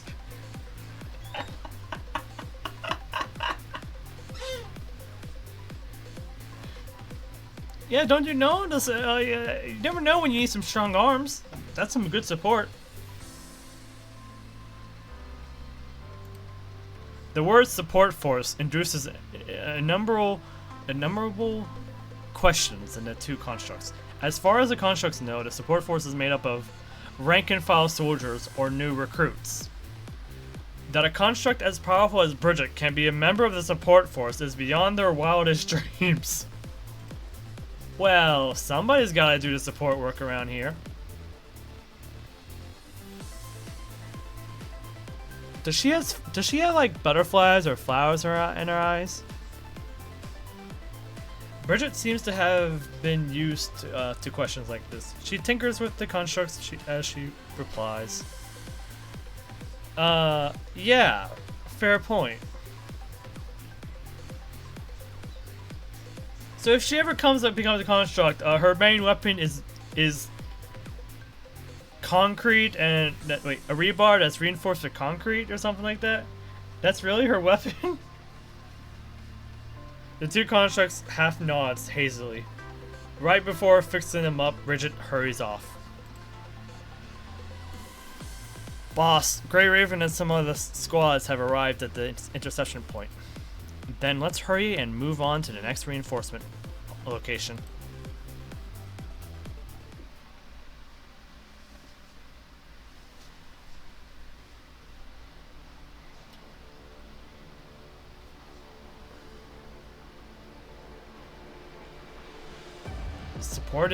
Support here yet? Divide yourselves into two teams. One will set up the defenses while the other engages the enemies. More corrupted incoming! Just us against that entire horde? As long as we're together, there's nothing to fear. Hold your line.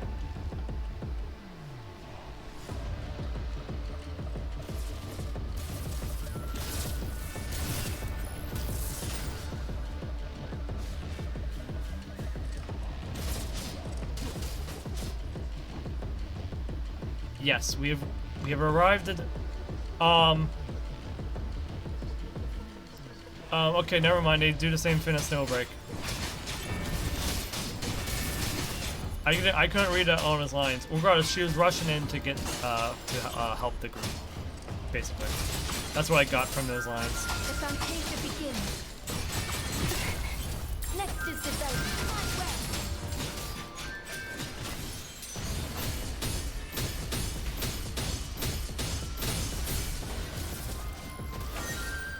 Thank you for appreciating the cadenza.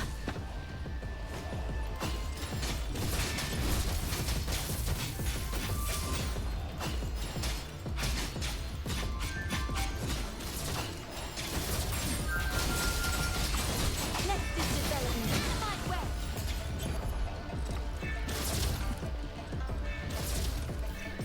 Oh, there's jitter bombs here too. Oh, great. Resistance is futile. What kind of chorus do you like?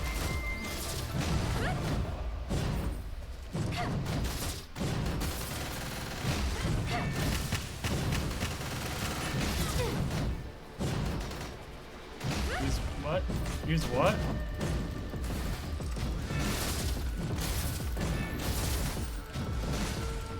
Well, I don't know about the jitterbugs. All intruders must be exterminated. These bastards, they're attacking anyone that's not one of them. Actually, Genshin and Honkai Impact do that too. You know what? They probably do, you're right.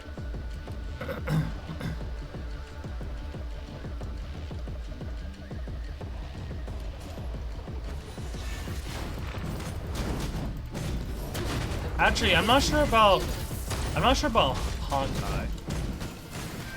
Unless we're talking about like, Impact Fire! What are you looking at? I'll smash you all and not Star into Rail. pieces! Because Star Rail doesn't really have that kind of thing going for it. We can defend this phase a bit longer after some rest. But don't push yourself too hard. It's no biggie. No need to I missed a praise bit of dialogue, but it's all good.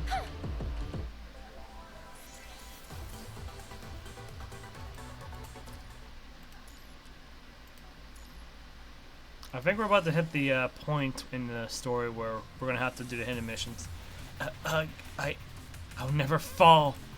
Sure.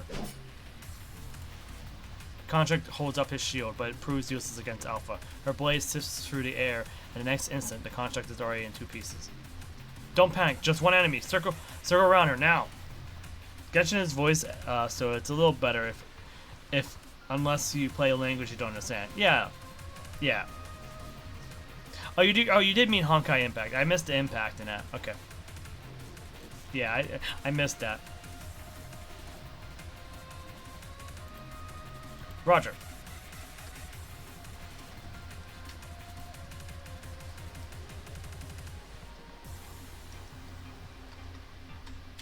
The sight of their fallen comrades do not dishearten the constructs. Instead, it seems to be inspiring to others.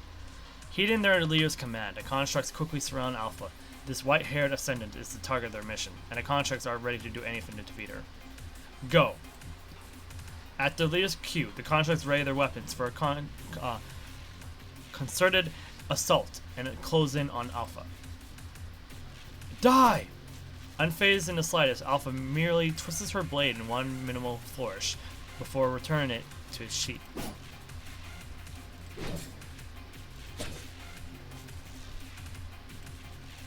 Like their comrades before them, their fate is sealed the moment they met Alpha. Not a single explosion. The cut has steered clear of the volatile core components of the constructs. Their metallic frames groan before crumbling to the ground. Life becomes matter. A predestined result. Chance plays no part. This is Descendant Alpha. She single-handedly wiped out all the Vanguard squads. Alpha sends the rifle to belated guests. Grey Raven, I was wondering if I ever see you again. Alpha, what do you have to gain from assaulting your own kind? My own kind? Interesting way to put it, Lucia. Lucia inches toward Alpha cautiously. Blade in hand, Alpha calmly smiles off this encroaching threat. Are they not? Those constructs you cut down there. They were your comrades, our comrades. Why did you become like this? Answer me, Lucia. Huh? I knew it. Lucia's exclamation answers a question that has long been hanging on everyone's mind. Some time ago, Lucia has already realized that Alpha is another Lucia. When did you find out? And do you ask of me or yourself, Lucia? During the time in the Arctics, I already knew that I wasn't the real me. And finally with you again, I realized that. Your moves, the way you handle your blade, you are the real Lucia, aren't you?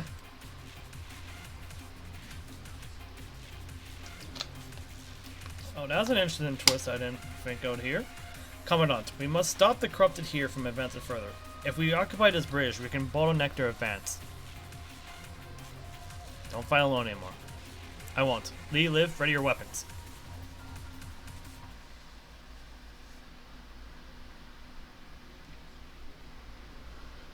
Oh, Sun and Alpha fight.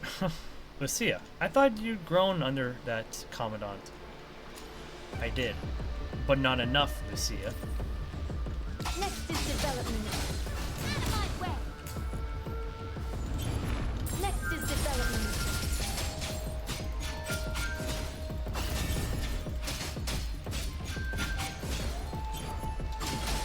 It's time for a minuet. Blast propulsion, fire! Head armor. What? Commandant, we have lots of head armors coming in. Lamia's work? Sloppy as always. I'll fall back for now. In fest fight. Just focus on enemies in front of you, folks.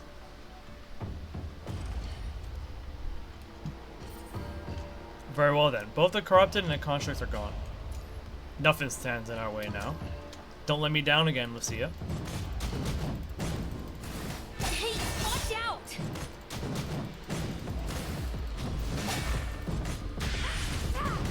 What kind of chorus do you like? My shots aren't connecting with her. Wait, could she be... Ugh.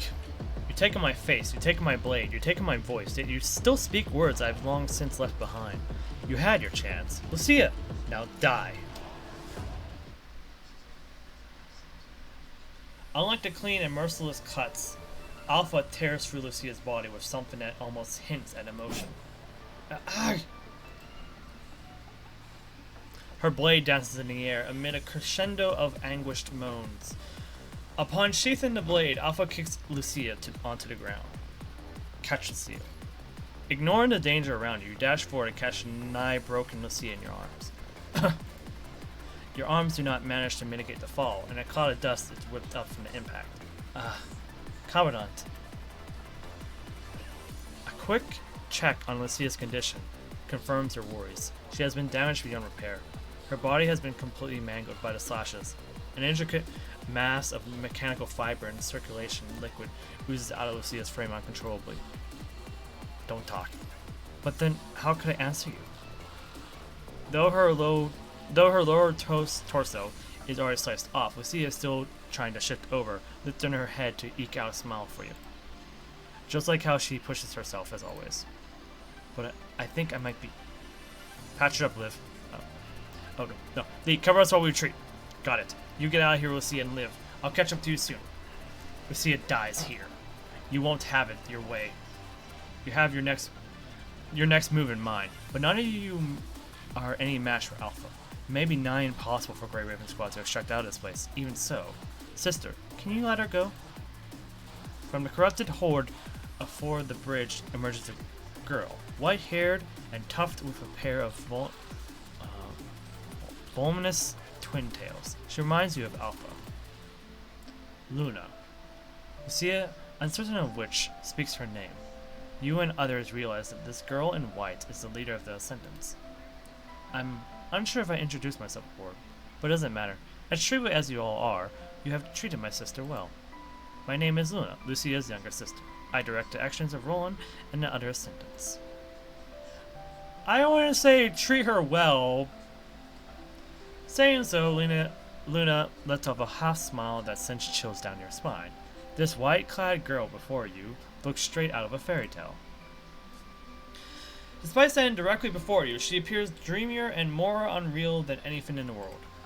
As for the other details, I'm sure you've all gleaned information about me through various means. All the things the Ascendants have done so far. Some of them acted on their own, but most of them operated on my orders. Though, how laughable this is, me introducing myself to a commandant. What do you want Hawk's suit for? Well, well. What for indeed?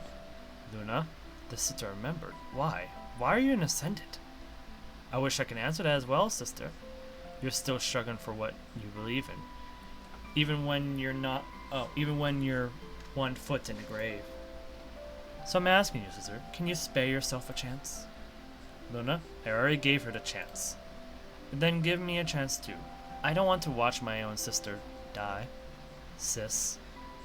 Luna, you may be just a replica, but you're still my sister. Now let me... Like a benevolent executioner, Luna raises her hand and extracts something out of her body. It crystallizes into a small cube on her palm. Commandant, it's a highly concentrated cube of virus. Take Lucia and go. Can we really get away? Become an Ascendant too, dear sister. Never. Luna, step back.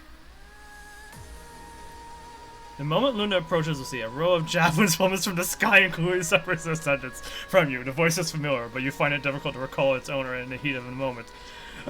Rosetta. And before you know it, the person had already placed herself between you and the Ascendants. Grey Raven, take Lucia and leave. We'll handle things from here. Thank you. You helped us before. We're only returning the favor. Now go. Let's go, Commandant. Oh no, it's not Rosetta. It's the Forest Guard, because Rosetta didn't go with him. I think, right? Seriously wounded. Lucia was removed from the front line for recovery, while Grey Raven received an unexpected reinforcement. Her wounds. Get her in a truck. We'll handle the rest. On your way back to the city, you run into the traveling support force agents. You follow their instructions and put Lucia in the transport truck. Lucia. She's in pretty bad shape. What on earth happened? The Ascendants happened.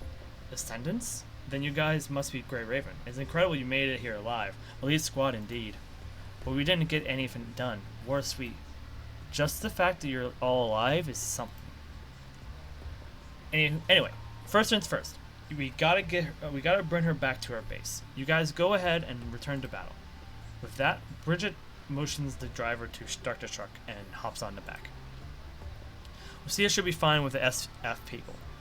Now we need to figure out our next move. Then from here on out, let me assist Grey Raven. It's Ayla. Wait, weren't you looking for Selena? What are you doing here? A cheerful voice from a scythe-wounded construct dispels the gloom. Ayla, like always, she's in that painterly frame of hers, looking out of place in a battlefield. But what are you doing here, Ayla? President Hassan issued a call to arms. I'm not a combatant, But I know I gotta be a part of this. And besides, Ayla pauses and fishes through her decorative backpack and displays a strangely shaped device. What's this? Good. Now we can talk. Grey Ribbon, how am I sounding? Mr. President? You must be wondering why I'm speaking to you via Ayla's connection device. Must be the scrambler waves from Kowloong. Not sure if it's effective against the Ascendants, but it sure messed up our comm system. We're already at work fixing the connection, but I'm afraid it's going to take a while, so I had this comms device sent to you. You have new orders for us to take? Take it? Originally, several, yes, but there's been a change of plans. One of the Ascendants, Gabriel, launched a surprise assault, so now I need you to go there and stop him. Of course, I sent other squads too, and let me repeat this, the Ascendants are after the Gestalt grade terminal within the light wall. Stop them at all costs. I'm counting on you. Understood. Good. Now take Ayla with you and go. Oh, and President Hassan. Yes? Who was it that saved us on the bridge? They are the fruits of our labor.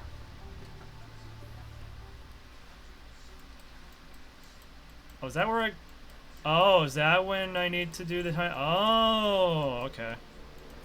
Also, what do we get? Reinforcements request. It allows the user to call reinforcements on the battlefield. Oh. Triggered in chapter 1211.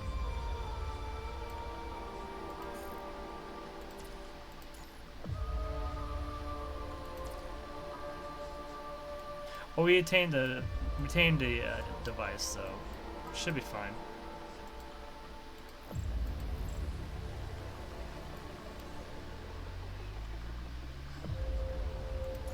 So the numbers are going to be funky now because we had to do one of the stages twice. Hopefully it's not that bad. So how many of these stages? There's at least 4. There's probably more than that, right?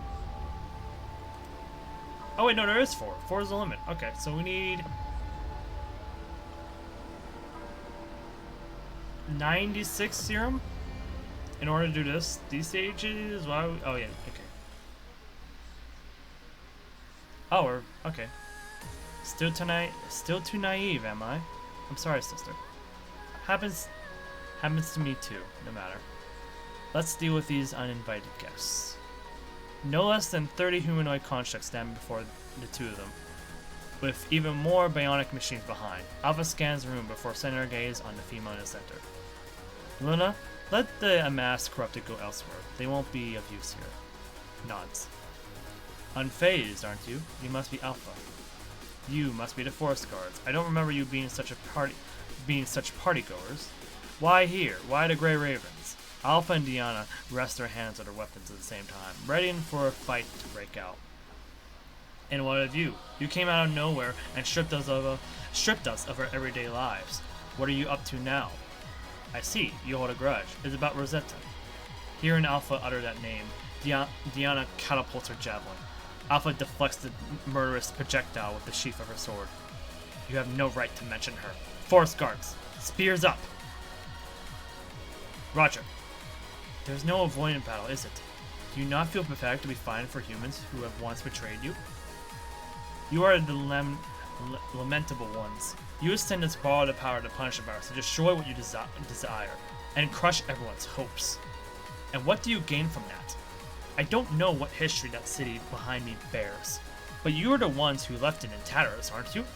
We, humanity, finally found a chance to understand each other again. But you lots keep standing in our way. So you believe in a tall tale that Babylonia wove. You believe in reconnecting the world. And that's why we hurried here. To make the world one again. Control your mechs and target the figure behind Alpha. Oh, me?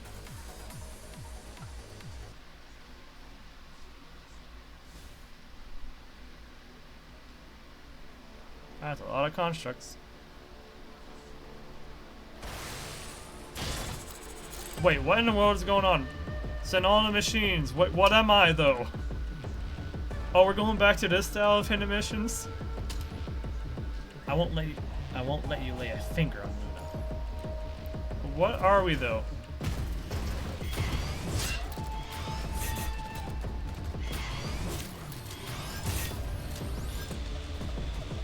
What is going on here?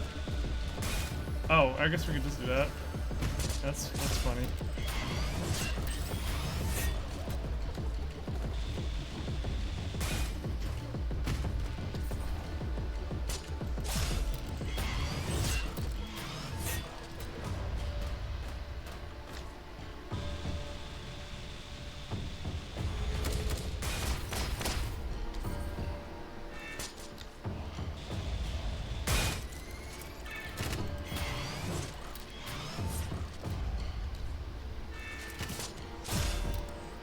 Polar soldier. I know it's the Polar soldier, but I'm very confused while we're playing as him, or as it.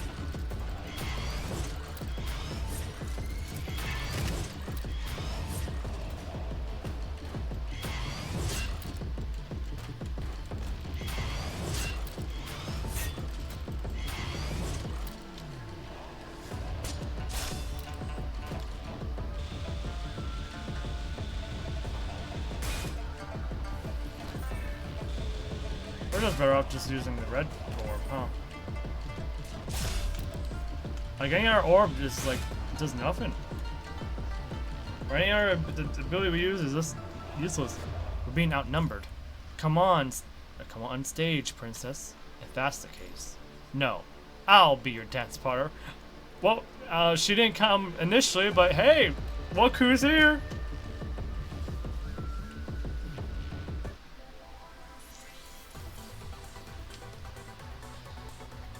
I don't remember. Was the Commandant and the soldier here? No. Like, I think Deanna said bring out the machines or something like that. I'm not sure. Either we were supposed to be one of the forest guards or something else. I just know that the forest guards came in, but I know for certain that the Commandant did not come back here. He's still over at the base. Or the forward headquarters. Team Cerberus, respond if you can hear me. Cerberus! Oh, you're such a pest. Cerberus, we received new orders and are on the move. What's the status on your end?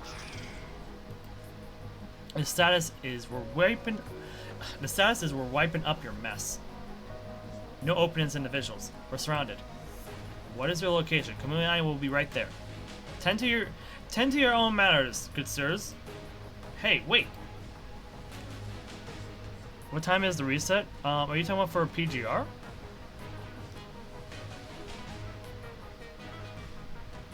I don't think it's anytime soon. I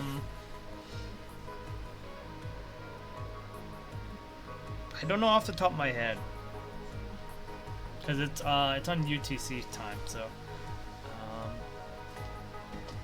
maybe in the next couple hours, few hours, I'm not really sure.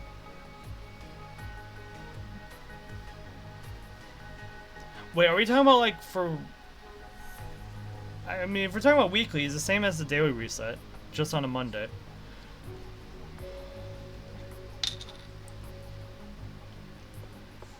Okay, we're just looking for the day. Okay, yeah, Monday is the reset for everything except for Norman. Norman is your Norman is special.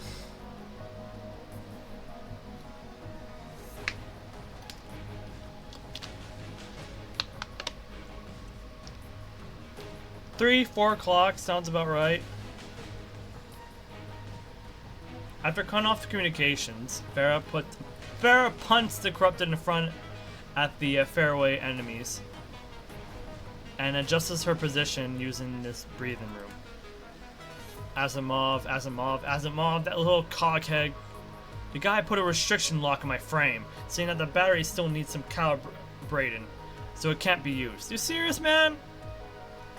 The three are engaged in enemies in different areas of the factory. Vera had knocked to support number 21 while she faces off against the corrupted in front of her, alone. What's a battery? You dum-dum. Now ain't lecture time. I don't even know Norman. Oh, okay. You'll find out what Norman is soon enough. I cannot show you Norman because I've already, I'm busy with story. My apologies. Besides, I'm already done with Norman. For now-ish. Oh, not really. I have extra stages to do, but I can do that some other time. So I can show you maybe tomorrow, maybe.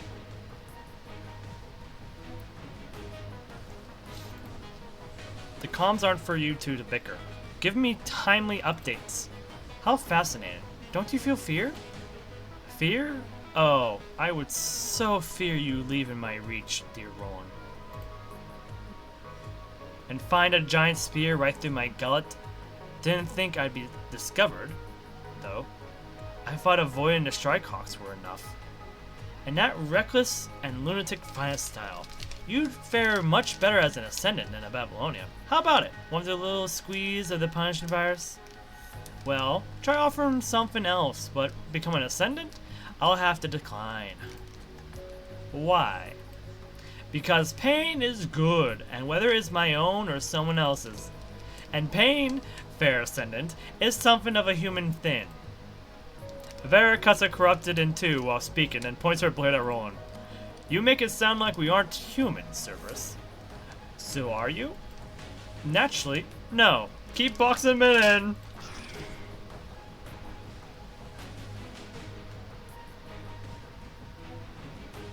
Everyone's saying it, but I don't know where or which one is Norman mode. You lock it at level 75 or something. Oh, I'm gonna watch it.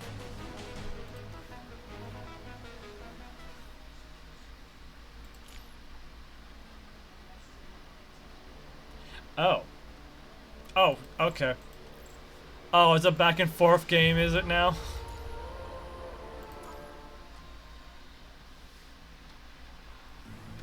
Finally, I'm in position. In position, as in near the light wall. Luna did not spell it out loud, but the three Ascendants are fully aware that certain results are expected in this operation. As the war rages in Kowloong, the balance slowly shifts. The Ascendants have occupied quite a few outer areas and turned them into domains of the virus. You've been affected, huh? On the orders of Lady Shu, I will grant you a quick death. Lamia compresses the virus and discharges it wherever she goes. Just like what Roland said, the Effecta, without inner devices to protect them, are easy hosts for the virus. They quickly join the corrupted ranks. Damn it. As the viral density in the air rises, Kowloong's arrogance gives way to angst. They begin to lock down streets to minimize the damage. Captain, there's a female corrupted at the defense line. From the way she moves, she's an Ascendant. All units, destroy her. At the Effecta's leader's commands, all Effectas snapped into attention and fire away at Lamia. But instead of hitting the target, the bullets phase right through her. Is that only a projected image? Then she must be near. Smoke her out! Not a projection, but an illusion. It's bye-bye when you see it. Ugh! Ugh! Before the Kowloong guards can scatter, Lamia descends upon them. With a point of her finger, bulges appear on their bodies and quickly spread over like rashes. A Lamia specialty, using the punishment virus to paralyze a frame's control system. The virus spreads amid anguished cries, but Lamia does not seem the least bothered by the screams. Instead, a stricken expression overtakes her. This is exhausting. Those explosions too. It must have been Gabriel. Looks like he can handle that light wall himself. And Roland... Oh, no response? Maybe I can just go home first? Nah, that won't do. They'll be mad. Someone's coming this way, along the train tracks.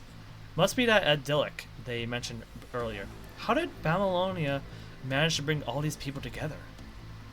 As Lamia ruminates on her growing troubles, her expression darkens. Eventually, she lets out a resigned sigh. Fine, I'll go somewhere polluted in the city and start putting on a show. That should please Miss Luna. Sounds like a plan. She does not want to be here. She wants to be anywhere else but here.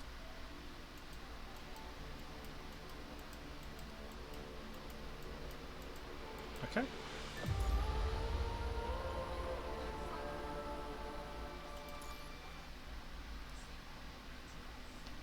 Rows upon rows of screens of assorted sizes broadcast the battle as it rages on in every part of Kowloong. The war inside, driven by their own agendas, have turned Kowloong into a maelstrom that threatens to devour everything. Pathetic, despicable, deplorable, outrageous! The bulk of the city, built up with sweat and blood, has been destroyed along with the majority of the affected constructs. Shu closes her eyes and recalls what Kowloong was like before all this. Unlike the Forsaken and other ragtag associations, Kowloong is more than just some faction established through circumstance. Kowloong is a community of people who have foreseen the fate of Earth and who are now united by the shared commitment to making Tabula Aksha a reality. Everyone gave their all to leave legacy behind. That was the founding mission of Kowloong. Some enemies are already headed here. That's to be expected. Doesn't take a genius to figure out I hid you here. The observatory, the tallest building of Kowloong Corp, serves as Shu's abode as well as Kowloong's command center.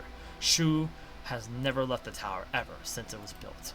All this time she lived in peaceful seclusion, with her only company being flowers and plants. This is her utopia. It is a utopia because Shu is convinced that Earth will never return to what it once was. Huxu. Will Kowloong win? The probability of defeat is approximately... I don't need the number. Understood. Kowloong must win. Defeat is not an option. Then I suggest send prime units to battle. Though no more resistant to the Punisher virus than Fecta, it can cause greater damage to the corrupted before it falls. Burn the leaves, but not the root. It cannot be helped. Our constructs are built on primitive technology, dating back before Babylonia rose to the sky.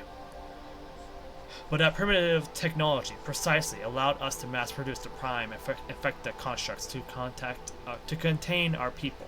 Are you telling me that it wasn't enough? Babylonia is marching forward, improving their construct tech, and even invented their so-called invert devices, while we have been living in stagnation. Is that what you're trying to say? Looks like it's time to do something about it then. Spread the word, activate all prime units, and have the Fectas pull back the defensive line. Abandon the entire outer Kowloong. Huaxu does not respond in words, merely beeping to signal that Shu's command has been accepted. Shu trudges toward the edge of the tower to see what has become of Kowloong. My hubris, that is my fall, is it? Punishment virus.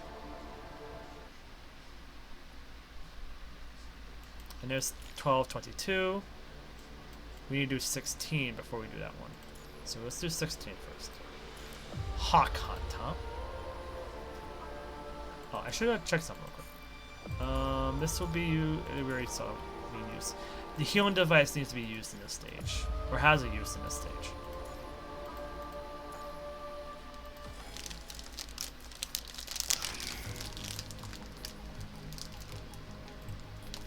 Overflowing in this section of the city are corrupted Fectas. Their bodies wrecked, their weapons broken. Don't go soft. Destroy them! Some guards, yet to be corrupted, are still holding their ground. They line up to form the city's last line of defense, gated in the light wall to fend off the invaders. Why don't you just run? Dum vita est dum-dums. The Kowloong Corp never backs down. You shall not pass, Ascendant. Then I'll have to pump more of the virus in you. Sorry. Sorry. The heedless words leave her mouth, all while she scans for more corrupted to modify into viral explosives. Okay then. Stop right there, Ascendant. A giant hunk of metal plunges from the sky, too big, too heavy to be called a sword. Following and landing after the slab of metal is the owner, Kamui. Huh? Hold on, what's going on? How are you still standing? Because I have a helping hand.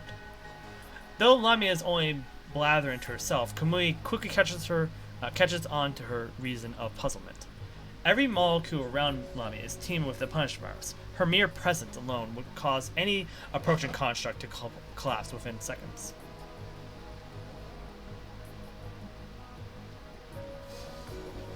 but not this one in front of her, with a boisterous smirk that irritates Lamia to the core.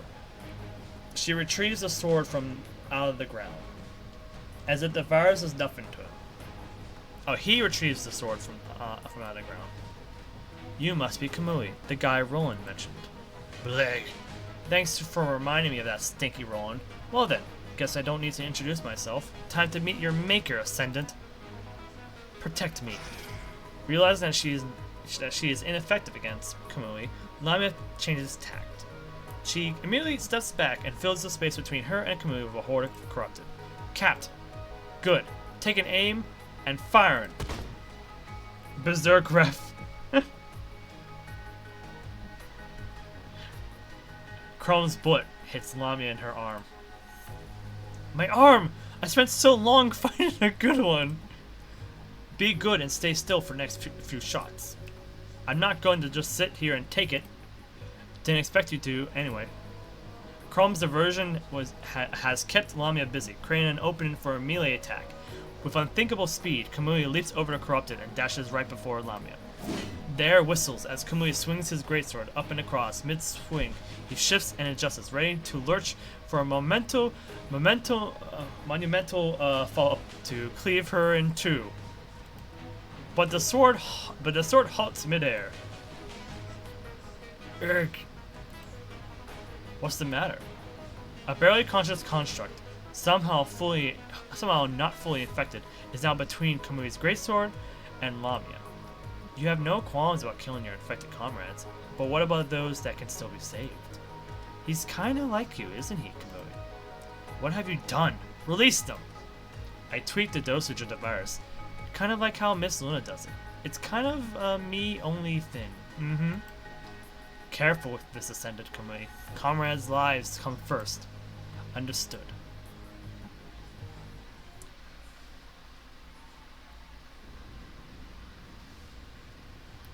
Wait, oh gosh. Oh, those are the primes. Kamui, we have to save them. I know. I won't stop you from helping them. Medical device is working. Help the soldiers who have been corrupted. Okay. It's time for a minuet. So we could not have done this unless we got to the medical device. So it's a good thing we did that. We redid that stage.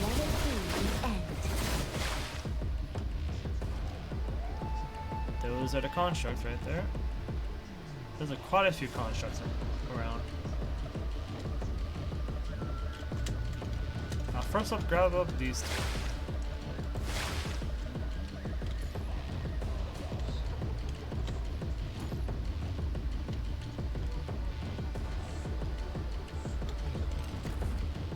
Well, these primes didn't really last long, that's for sure.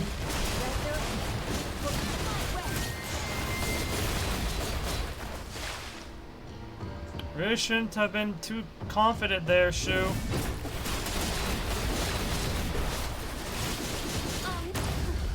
Resistance is futile.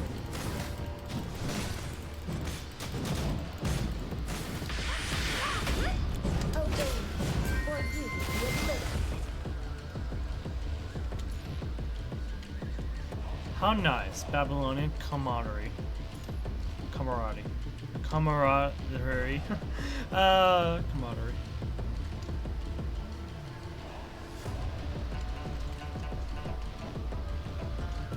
Damn you. Come on, wait. Catch me. I can walk by myself. You should go after your teammates.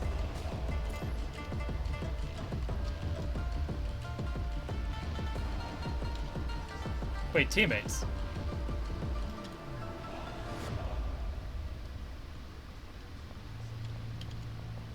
Wait, and who am I? If I'm not Kamui or Chrome, who am I? I won't let you run away. Here, a freshly infected prime model. All for you. Is that a guard of Kowloong? That's not a prime, that's... Oh, it is a prime. Blast propulsion, fire! It's just effective. Oh, what's so special about this one? It's just a different kind of effective. You're only one left, Ascendant. Not quite. Your little friends are still with me. What? I have quite the party of Babylonian constructs here. Whether they live or die will depend on you. Don't worry about us. Keep attacking. No way. What nice people you are. Turn yourselves over then. And they get to live. Don't worry. I keep my promises. After all, even Roland is giving you special attention. It's no biggie. No need to praise me.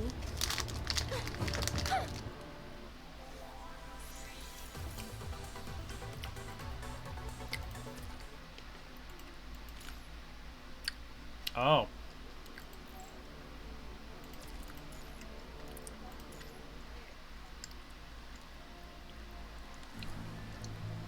Number 21. Functional output lowering. Work till you actually freeze. You know how much of a hole your maintenance cost is putting in our budget? Aw, Farah, you're putting in work yourself, girl? Not time to be warned for that marshmallow blob. Shut up, Mr. Low Power Mode! Damn you, Asimov!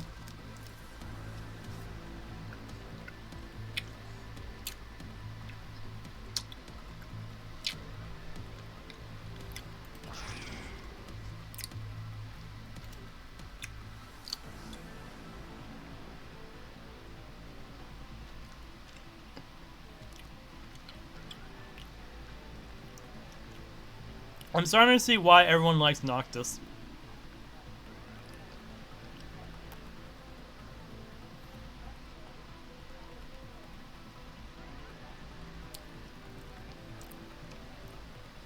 Roland is using his troops to keep Noctis and number 21 at bay. Vera can only reach them through their team channel. Her expression turns impatient. You don't, Fair? Why don't you like Noctis?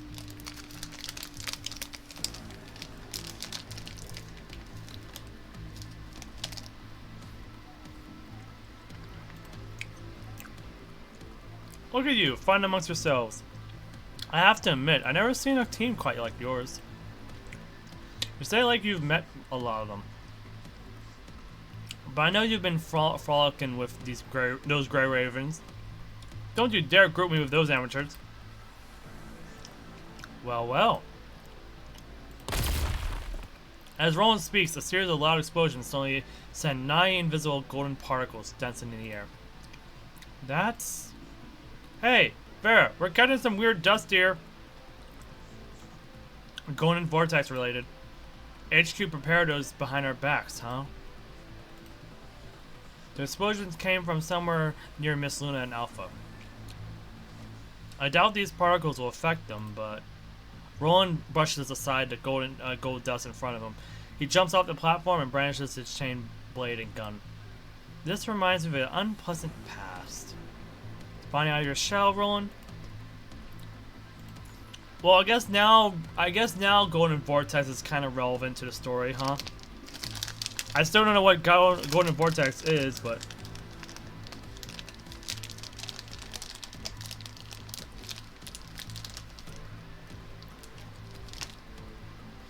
I guess I got somewhere to be now, so let's quickly get this over with.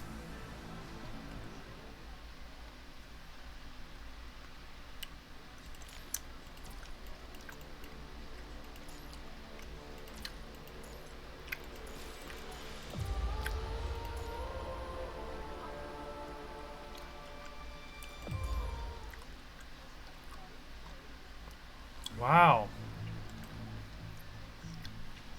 Did we make it through? How did we get through? What were we doing in the meantime?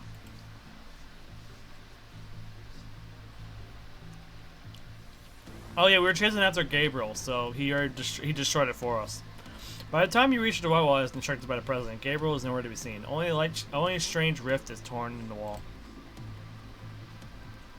Liv first suggested saving the comrades lying around first, but that was when the light begins to regenerate. Reaching curt agreement, everyone decides to enter and go after Gabriel. Glad everyone's okay, though the buildings look exactly the same as they do from outside the walls.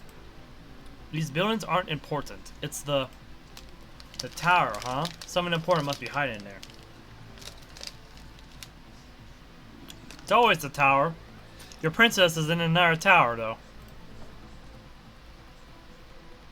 Raikwaku. Normally, I'd consider this tower too conspicuous. of a hiding place. But given how egomaniacal that Shu was earlier, I'd say there's a pretty good chance Hokusui is up there too. You know what? It's kind of accurate. That's kind of an accurate statement. Okay then, since we have no idea where Gabriel ran off to, we might as well check that tower first. Let's go meet Shu or Hokusui first. We'll think about the next step after. Will she ever listen to us? I mean, I don't know about Hokusui, but Shu has been hostile to us. Doubt she would listen, but we're stuck here anyway. Lee glances at the restored light wall. From the havoc outside, it goes without saying that the only way to open the wall is through a high-energy collision. I agree. That's what Lucia would have done too. Alright, let's do this. So first step, I guess, we get rid of these terracottas, right? After deciding what to do, Ayla readies her scythe and fixes her gaze on the road ahead. Sounds of machinery fills the space, followed by the entry of a construct built like a Dharmapala? He holds a weapon in one hand and a mangled corrupted in the other. The more constructs of the same design fall after him. Together they march to fewer than 10 meters away from you. The leading construct then discards the corrupted remains in his hand as a display of strength. We are primes, the pinnacle of constructs guarding Kowloong. We come on Lady Shu's order to eliminate invaders.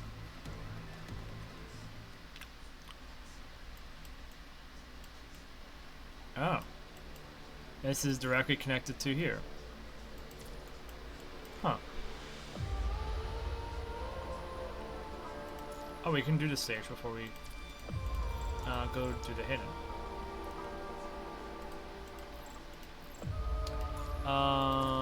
Sure, let's do the stage before we... Oh, wait.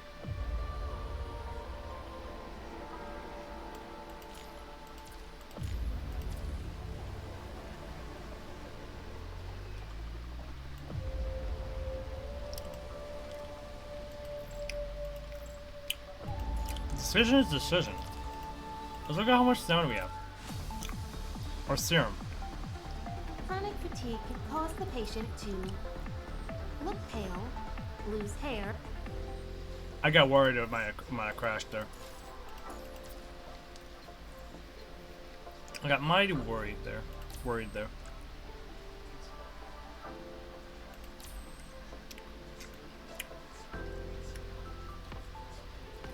Might have to do this real quick.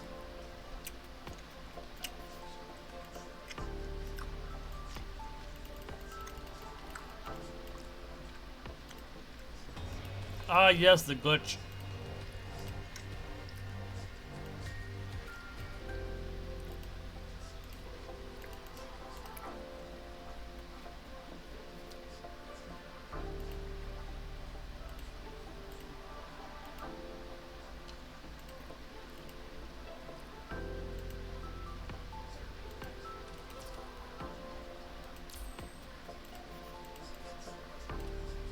Well, I can't do anything about that one.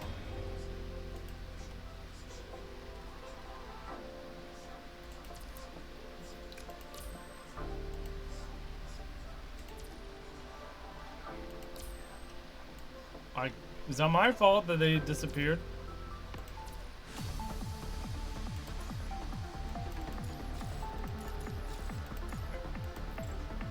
I will grab that up once we're actually done with the story. Okay, I just want to come back here so we can see what how our serum supply looks like. Okay, let's do this.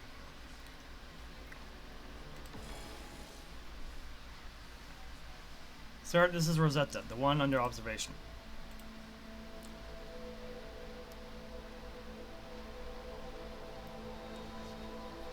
Oh. So she was up here the entire time.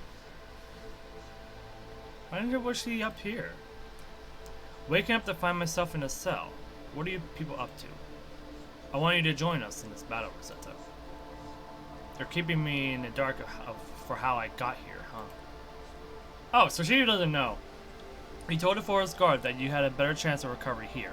And look, that's exactly how it turned out. If you stayed in that dump, you'd probably still be in a coma. So what happened after Alpha? You can check the reports later. I have no obligation to explain this to you. So will you join the battle, Rosetta? Where and against whom? Kowloong Corp. The Descendants are the enemy. Also the Forest Guards are headed there too.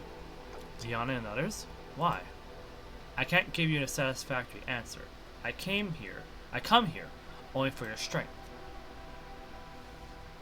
Although you're not as good as the Descendants, you still hold them in place for us. Use yourself for Babylonia. This is why I had you, a sinner, given special treatment in Babylonia. My weapons. Centaur-type modules are not Babylonian tech, so we can only give you temporarily manufactured spears. Take on as many enemies as you can. Nod if you understand. And so, Rosetta nods. Release her. The guard follows Nicola's command and opens the cell wall. The instant Rosetta is free, she grabs Nicola by the throat with one hand, too fast for the guards to react. You are Nicola, correct? Get this right in your head. I'm not fighting for Babylonia.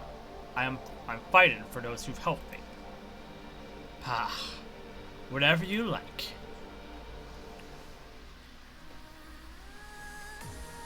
Rosetta, is that you, Rosetta? It's me, Diana. A familiar figure blocks Alpha's blade. Rosetta, as if in replay of their first meeting. Rosetta is clutching her javelin and shield, glaring at the upright Alpha. To actually go so far, what did Babylonia do for you? Memory tampering? Or are you a copy? I am me, myself, Alpha. Seeing the two, Diana is suddenly reminded of the past. The regret of not being there for Rosetta lingers deep in the recesses of her mind. So instead of doing as Rosetta said in the Arctic, she shuffles closer to her. The other forest guards seem to have the same thoughts. To them, the collective is always the highest priority. Don't. Why? At Rosetta's shout, Diana notices the golden particles floating around her. Unknown, unforeseen, but no less frightening. I'll stop Alpha here and the one behind her. You go lend support in other parts. We have different duties. Forest guards, with me. Roger. Sister, is it okay I let them go? I would have, but that'd be putting me on the bench. You lot sure know how to ruin someone's day. Are you prepared to pay the price? You can even keep the change. Nicola, are those things ready? We don't have much of them, but you've led a team before. You know how best to use them. Stop wasting words. Hand their control over. You done with the call? Then give your girl some attention, Rosetta.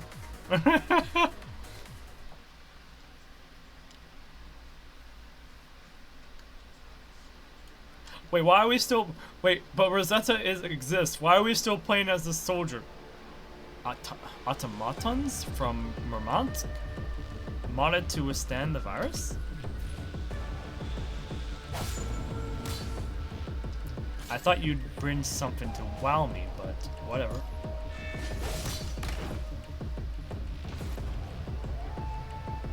I won't let you pass.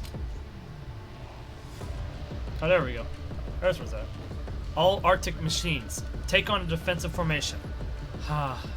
Finally, something new.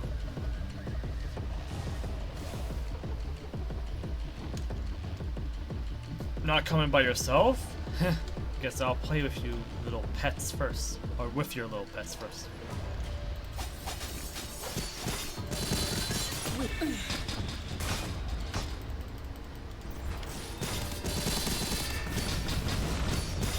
Weak.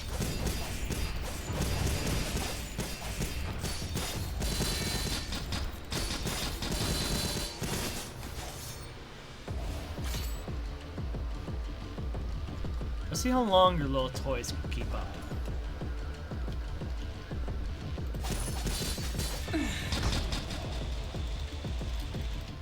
That was a long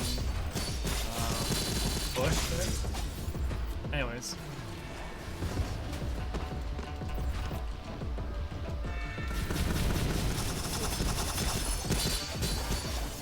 The flames of the abyss will end it all.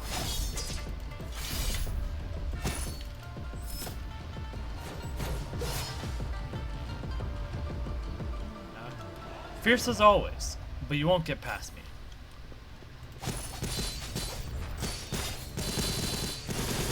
Of course Rosetta has a plan. She's of a calm mind this time, unlike the rage that allowed her to that overtook her with the punishment virus and whatnot.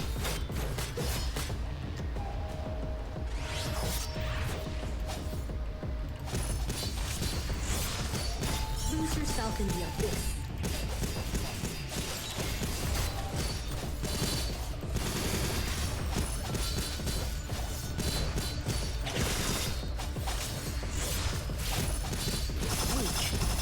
The flames of the abyss will end it all. Something isn't right here, sister. Rosetta doll. Oh wait. Buying time, aren't you, Rosetta? Took you long enough to figure that out.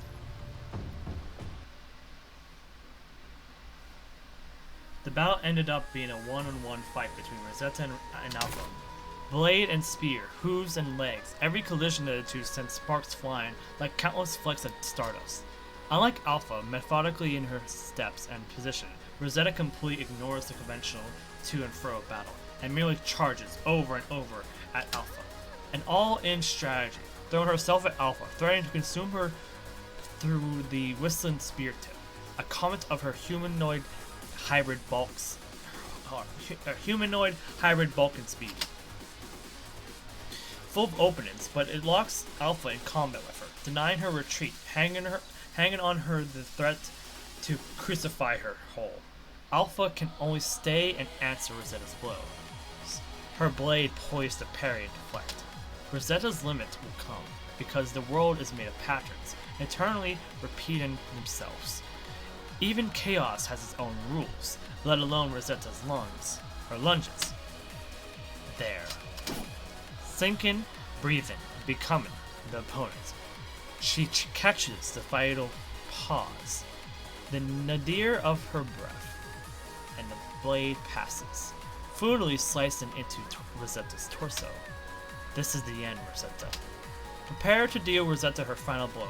Alpha was about to extract her blade from the impaled Rosetta, but pauses when she notices the expression on Rosetta's face. No, the end for you, ascendant.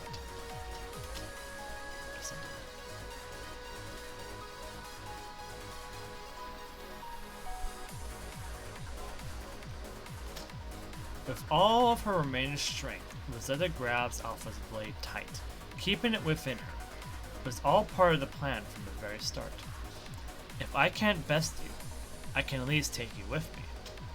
The golden particles, Rosetta's trump card in this fight, swim around the air. Rosetta's assertive smile flickers off to the gold dust. That's why I felt the heavy mid-fight.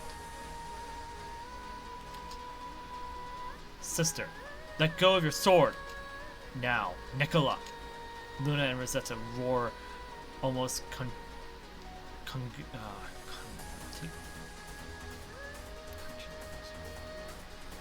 contiguously, but Rosetta drowns out Luna with her bellowing volume.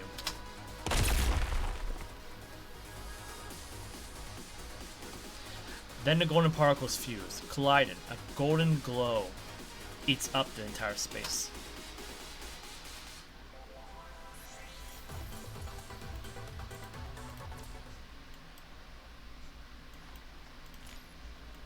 So they want us to do 12:20 first before we do anything else. Okay, we'll do 12:20.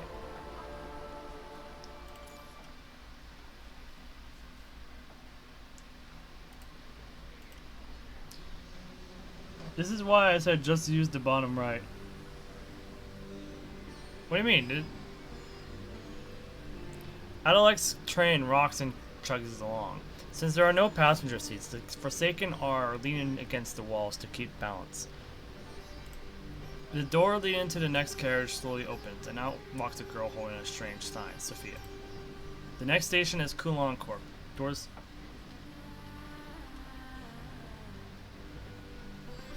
I mean, does it? Like, does it lead you into the hidden stages as well? Or is that something you have to figure out on your own? Next station is Kowloong Corp. Doors will open on the right hand side. The next station is Kowloong Corp. Doors will open on the right-hand side. You heard you the first time round. Are you announcing stops? Besides, quite a few of these are separate from each other, so it's fine. Like, I'm understanding the pattern of this whole storyline.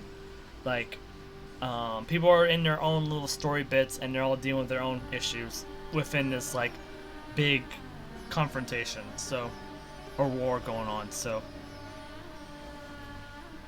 it's fine.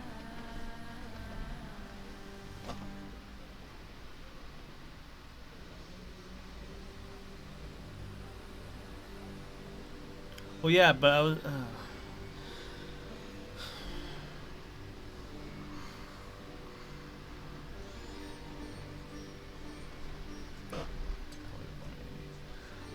No astonished at such an ancient practice. Watanabe is well aware that the girl will keep on repeating the stop until he says something.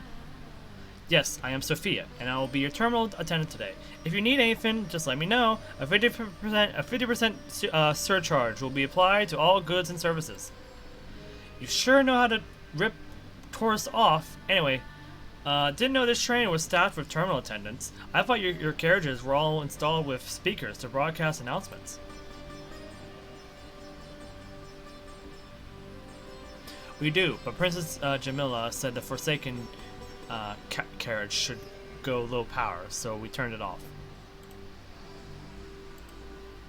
Mr. Watanabe, we're almost at our destination. What's the next move? Since we're a bit short on numbers, skirmishing would be the best course of action. After all, the intel report from Babylonia mentioned that the corrupted are moving along a set route. Understood. I'll spread the word. What's the plan on your end? You and that boy are the only combatants you've got, right? The two of us will be enough. That's some confidence right there. Anyway, as soon as the door opens, we Forsakens will jump off and intercept the enemy. Can you keep an eye on our luggage while we're gone? Okay, but we won't take responsibility for anything lost. Ha! Shrewd. All personnel get ready to jump off at our next turn. Our target is the Marching Corrupted. Yes, sir. Okay. That works out.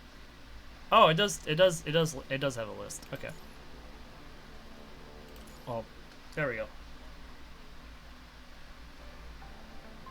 Commandant? Mr. President. Lucia is awake. A long, long nightmare. A nightmare where Commandant is nowhere to be found. An attempt to sit up, only to find the operating system for the limbs disconnected. Mouth opening to call out for a certain someone. You're awake, Lucia? President Hassan. We are in Babylonia or something else? Words, lips, mouth moving. Or not? Sound does not come out. I know you have a lot of questions, but right now you need to rest. The President's words jogged my memories. It was a loss against Alpha, again.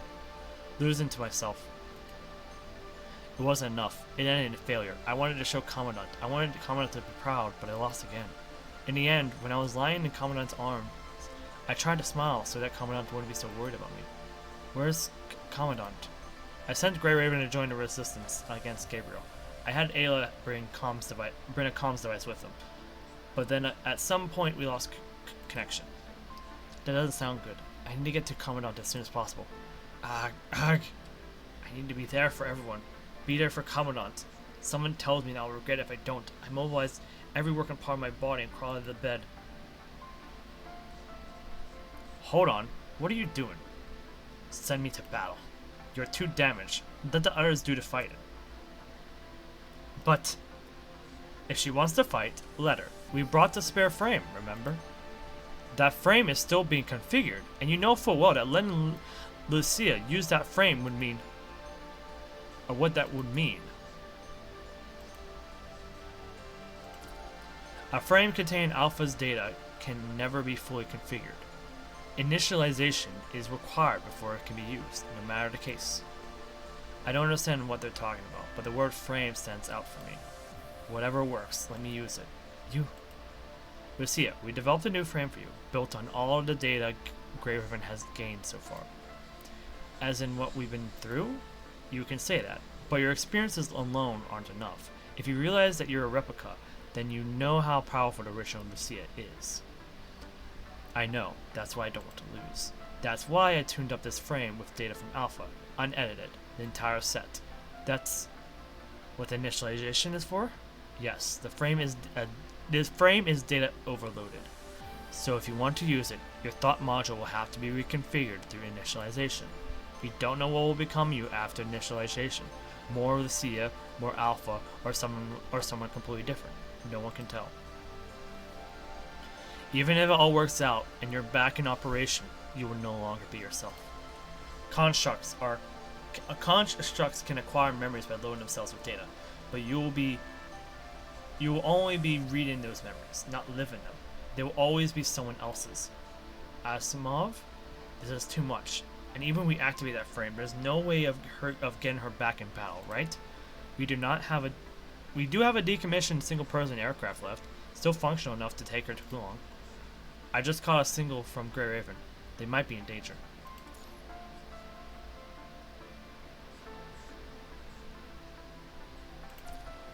Hassan is trying everything he can to make sure that she doesn't go out there.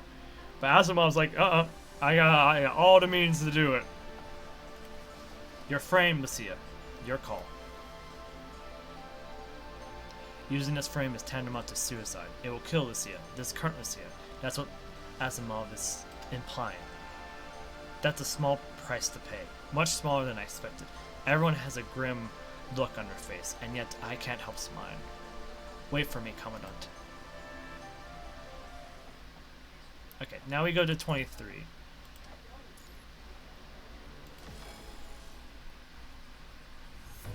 The Babylonian members and ascendants have both arrived near the observatory, dispatching guards now. Send guards to clean out the corrupted before they damage the relics. That course of action will lower our chances of victory. Those relics are a precious part of Kowloong. Go and give the orders, Hoxu. Understood. If they want to climb up here to the observatory, let them. In this very yard, I will destroy them all. This leads up to the observatory. After a long trek, Gabriel finally arrives at the base of the observatory. Here, inside the light wall, free of the flames of war, Gabriel is almost like a theater actor waiting for the audience. The corrupted I brought should create enough of a diversion. This tower should hold what I seek. The gestalt-like creation must be inside, but the tower will certainly be littered with traps. Direct confrontation does not concern Gabriel, but unforeseen circumstances, the prospect of disappointing Luna, does. And so, he hides. Commandant, we're not far from the tower's base now.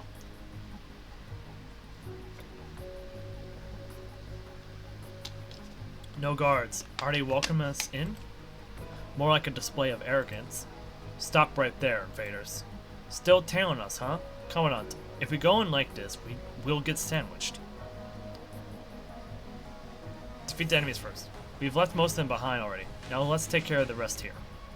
Can't afford to get stalled. I think I just caught a glimpse of Gabriel. Okay, I'll be the decoy. Lee and Liv can get rid of him.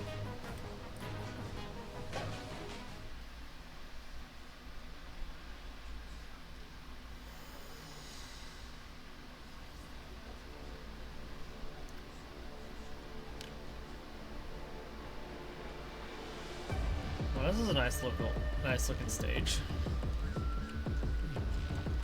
What's in this place? What is this place? How gorgeous and well kept. Looks like we've come to a dead end. Shall we turn back? No. You face not a dead end.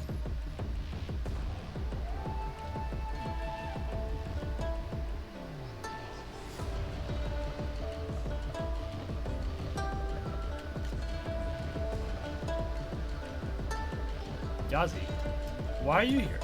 No, I'm not Yazi. What do you mean? Who are you? Going back will take your precious time. So if you are after the sentence, answer my questions, you may pass. Of course, you're also welcome to break through with force. So she's controlling the passage here. Alright. Are you ready? Let's begin. The first question is... Causes crisscrosses with effect. That which touches this land, not.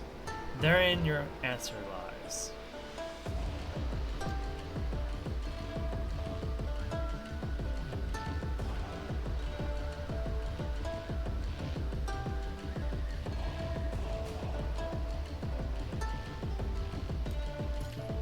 You'll find your answer in the pavilion of difference. That which exists here not shall lead you to the pavilion. Did she mention difference? There are 3 shades of different machines. Looks like we need to find the correct answer from them. One of them is different from the others. Commandant. It's very obvious, don't you think?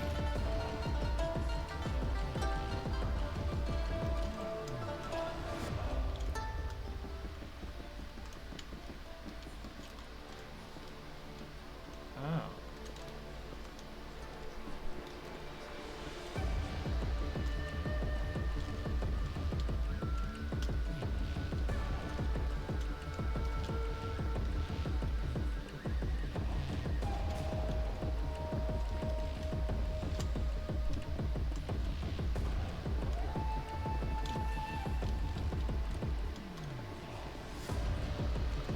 Crisscross.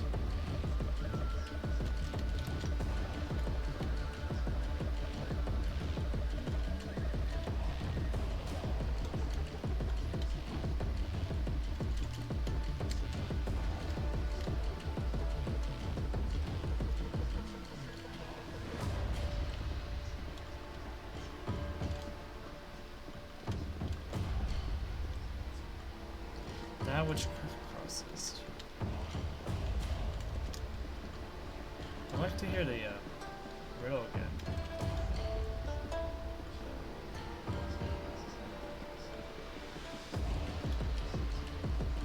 That's kind of funny.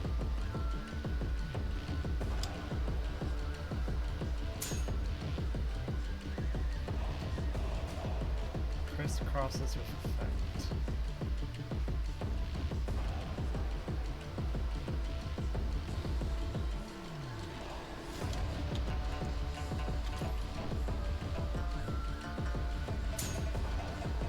Knew it.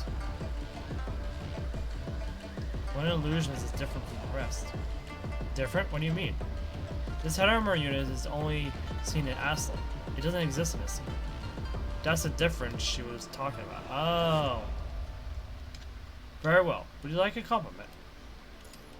Defeat the answer to complete my challenge.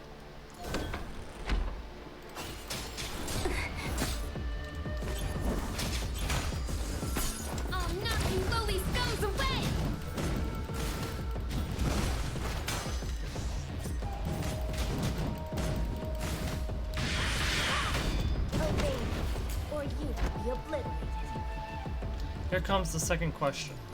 Light and shadow are one and the same. Where the light flourishes and the shadow also prospers. In the courtyard there is an abundance of light. In the shadows the answer hides. Show me the lightless veranda, should you seek the truth. That is all. Do take your time. What does lightless mean? It's so bright everywhere. No. There is one place without light. Commandant, please make your decision.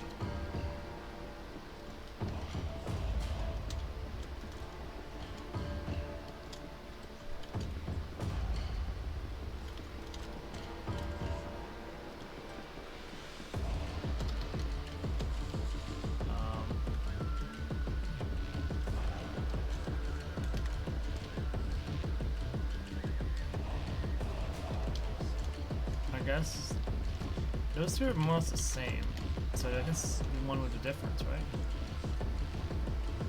This one, right? Where with the other Mirandas? This one isn't any different. Not quite, just look up. Oh, I see. Oh, really?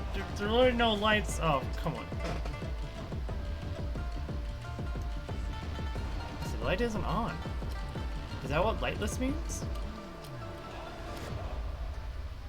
Very well, not many can spot the difference. Next, you only need to defeat the answer.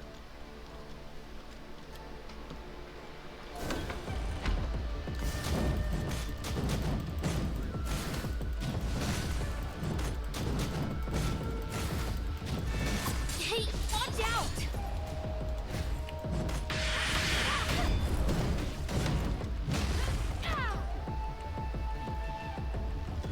And the third question is, wind flows through the void, traveling to and fro in the courtyard. But anchored is your answer. Untouched it is, but it ebbs and flows. Should you desire the truth, locate the chamber of wind rest. She said wind rest. Ah, I got it. The wind must stop somewhere. Commandant, we have to find a place without wind.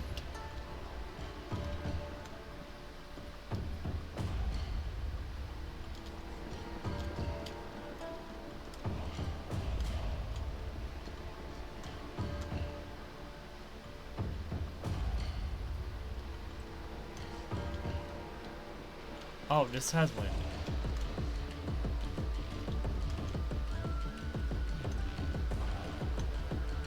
Oh, it's flowing.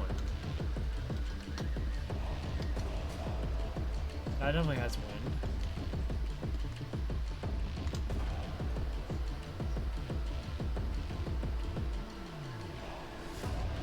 This one's not moving. This one is not moving. This one is swaying because of the wind. Is this one also swaying? It is also swaying. You have the answer.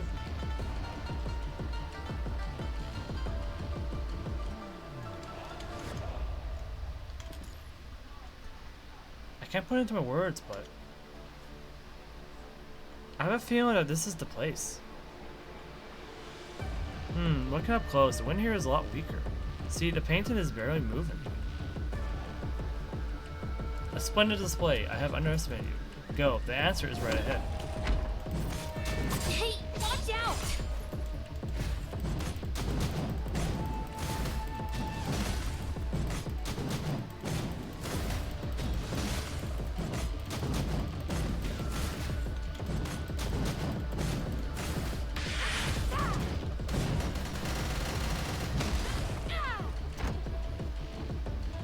You have passed my first test. First test? In front of you is the guardian of the courtyard. Defeat it to prove your strength.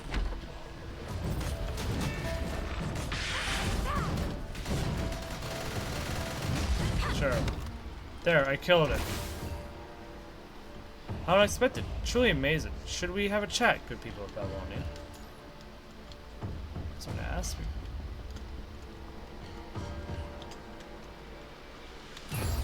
Who are you? I don't feel any hostility from you. I am hostile, though perhaps not as much as others. I am a member of the Kowloong crew, after all. Kowloong crew.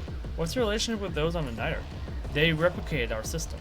On a Niter, they have 9 members, but right here in Kowloong, we have 9 crews.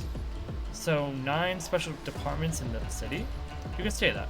Plus, not all of us are involved in such reckless warfare. So not everyone's supporting you. She's only a vessel at the will of the majority, and she knows that. Anyway, consider this a nice little gesture. I shall waste no more of your time. The door is now open. Shu is at the top of the tower. You can go ahead. First Gabriel, and now Grey Raven. I'm afraid this planet isn't going your way, Shu.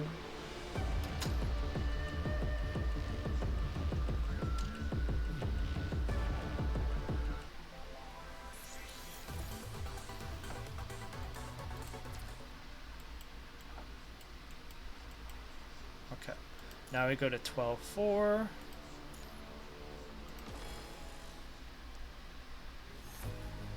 Quite the stubborn bunch you are, or even obstinate.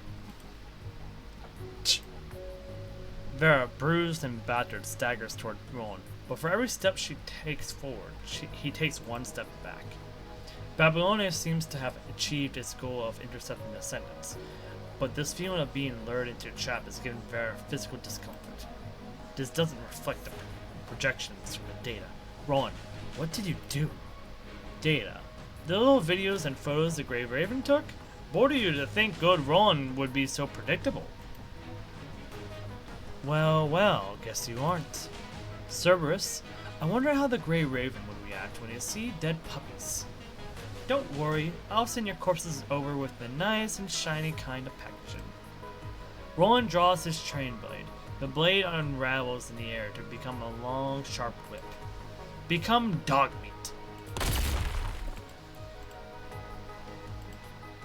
What? A shellstone explodes behind Roland. The blast wave sends a corrupted flying, interrupting the trajectory of his chainsword.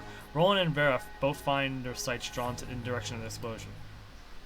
Hello, your ID denotes that you are a squad from Babylonia. We are the Adalic Commercial Alliance, and we will be providing artillery support. You from that choo-choo affair? Or choo-choo afar? Indeed. You know, boss, we should have them withdraw first. Shells don't have eyes. Agreed. No, thank you. We aren't leaving just yet. Cut short by Roland continuing the assault without regard. Vera is forced back into battle. The arrival of the reinforcements only made dealing with the current situation even more urgent. Or at least Roland so assumes. Looks like there is no other way. We're not here for charity and humanitarian acts, after all. Sophia, Changyu, prepare to open fire. I'll go down. Changyu, you shoot.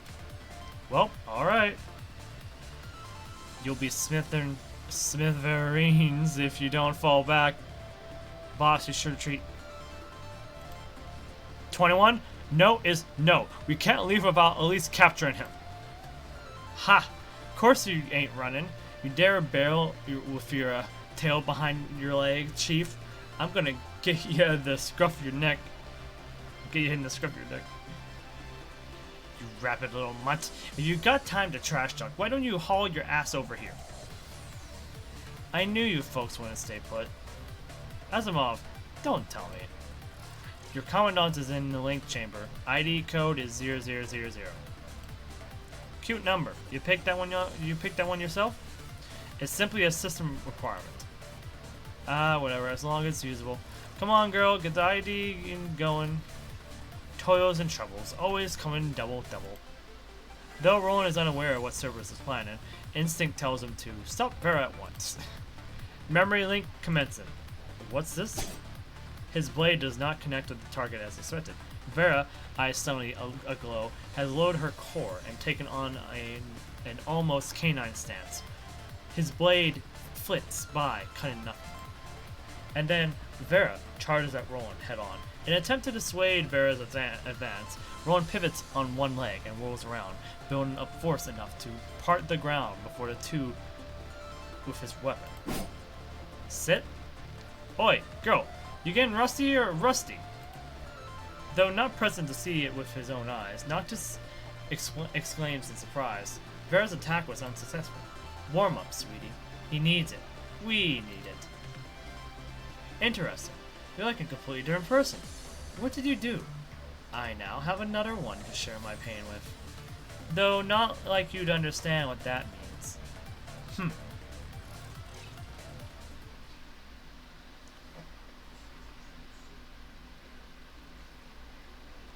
I'm here to help. Just do what you trained dwellers do. We're striking back. What are you doing?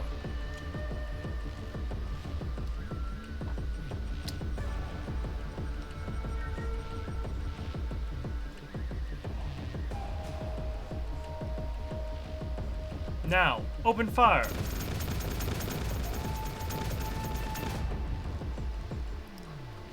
Don't know what you're trying at, but hey, goody a triple.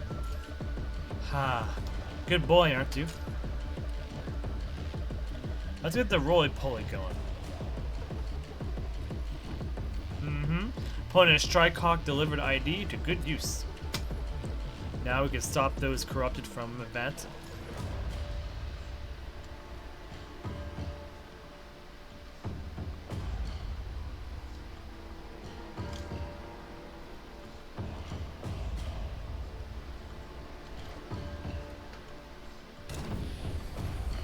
That's the longest entrance of a set of enemies I've ever seen. Just a few cannon fodders. Oh look! Wait, no, that's normal rolling. Never mind.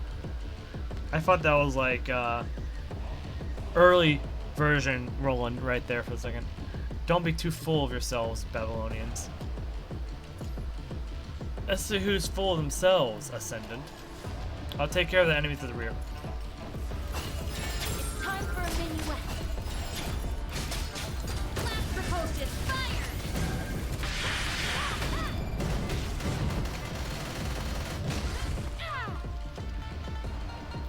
Alright, I think we can call it a day there. To call it a day here. Ah, Cerberus went out chasing after one. A real bunch of bad dogs, aren't they?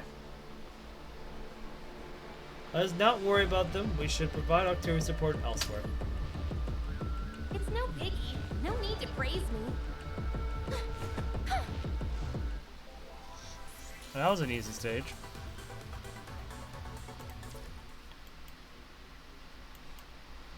Wait, we're not done. Oh, there's one more stage. Of course we're not done yet. To 12-7. Mermaid of Hatred.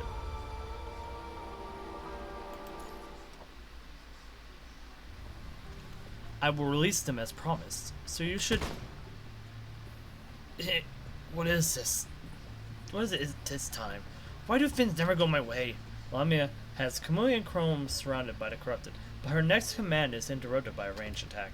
Standing at the center of the street is a familiar-looking Fecta. Before Chrome could identify the figure, Kamui has already realized that it was the Fecta they saved in the industrial zone. You are... Constructs of Babylonia. Pick up your weapons, quick!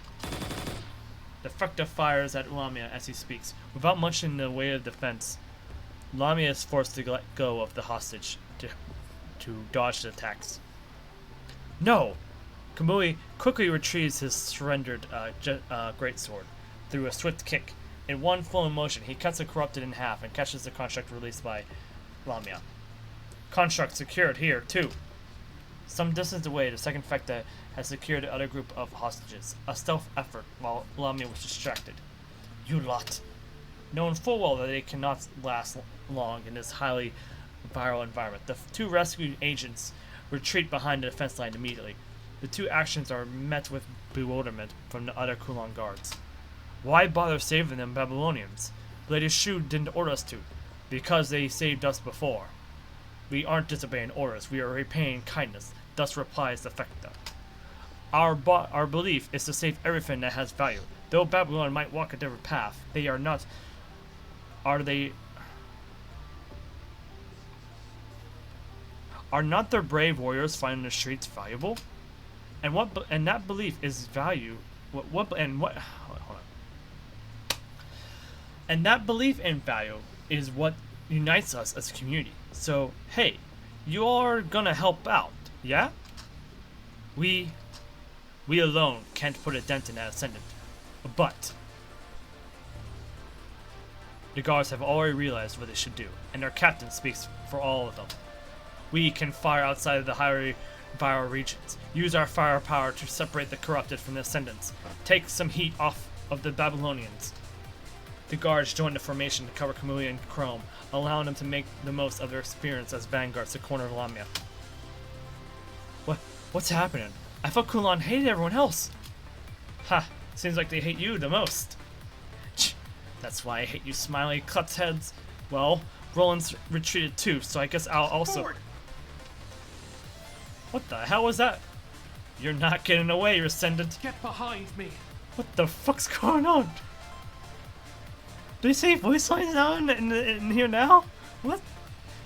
Hold on, Kamui. What? Chrome shouts, stopping Kamui before he dashes for Lamia. Clouds of smoke at the same time disperses from the slithering portions of Lamia's body. Another of Lamia's feats, decompressing the virus within her to create a zone of such viral density that even her surroundings fog up.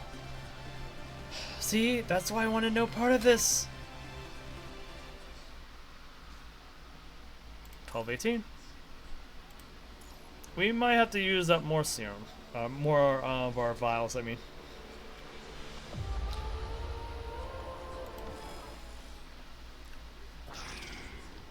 Erg. Keep the reinforcements coming. Don't let the corrupted breach our defenses. Roger. The withdrawal of the Ascendants does not signal the end of the war. The corrupted war machines left behind by the Ascendants must still be cleansed. The rudderless corrupted begin to run amok, driven not by purpose, but by their killer instinct. Kowloong can only reinforce their defenses. By the looks of things, it's only a matter of time before we win this, right? Perhaps. But we only got rid of one of the descendants. But before she left, that fishing lady mentioned something about Roland retreating.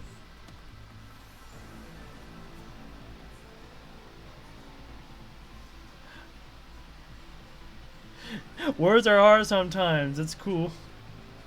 They just inserted the combat voice lines here.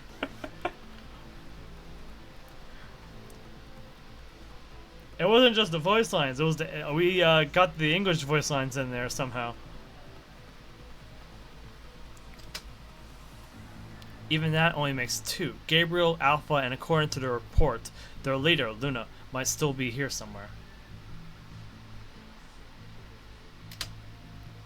We can't let our guard down until we get a visual confirmation. Come on, let's keep searching. Right. Comms ringing. You must be Shrikecock. I'm Bridget of the support force. I've read about you before. Do you require our help? Not me, it's Lucia, member of Grey Raven, that's asking for help. Grey Raven? What happened to them? They seem to be trapped inside the core area. You know, through that light wall. After losing contact with them for a while, the president got Lucia a new frame and sent her after them. Losing contact? Could they be in danger? And how did Lucia get separated from the squad? It's a long story. Anyway, the clock is ticking. Lucia has been assigned an aircraft for this mission, and now she's on her way over. Could you please find a way to crack the light wall open ASAP so she can enter the core area? Yes, you can count on us. The aircraft is armed, but the gear is unlikely to do any damage to the wall. We'll be counting on you. Hold on. Why did you say yes? You're not going to say no, though, right, Cap? At least wait until we get more info. Do you even know how to get the wall open? Good people Kowloong. A clue, maybe? Going casually directs the question at Kowloong guards next to them. No, they did fight together. The guards are still trying their best to avoid unnecessary contact with outsiders. Please, guys, my comrades are trapped in there. Please tell me how to open the light wall. I'll do anything for you in return. Same here. Without any hesitation, Kamui battles, pleading for the guards to tell him how to open the light wall. Crow follows suit. Since there have been no new instructions from Lady Shu, I guess I might as well talk to myself. Not my fault if someone eavesdropped.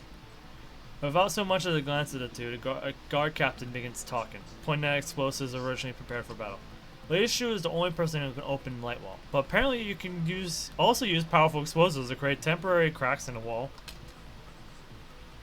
With so many corrupted running around, there's no telling if they might cause something to blow up. Haha, thanks. You got all that, Cap?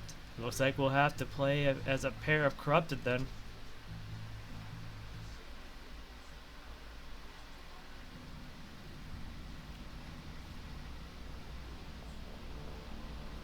Let's move the explosives there and detonate it. Come on, I'll cover you. Right, let's get it done before Lucia arrives. Wait, there's a corrupted coming.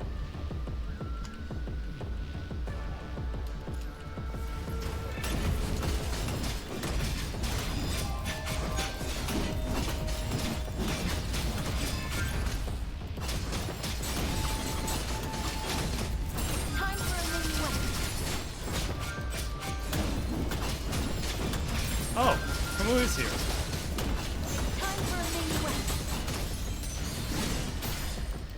All corrupted clear. Let's get started, Kamui. Roger that, Cap. This is so weird, because here now we have the light effect going on. Those must be the explosives the guards mentioned. I'll go... No, you stay here. I'll go get them. Okay, I'll check on places to detonate then.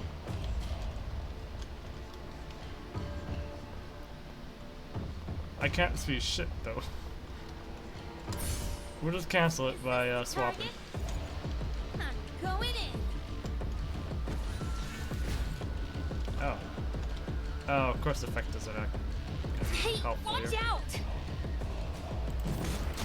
Hey, watch out!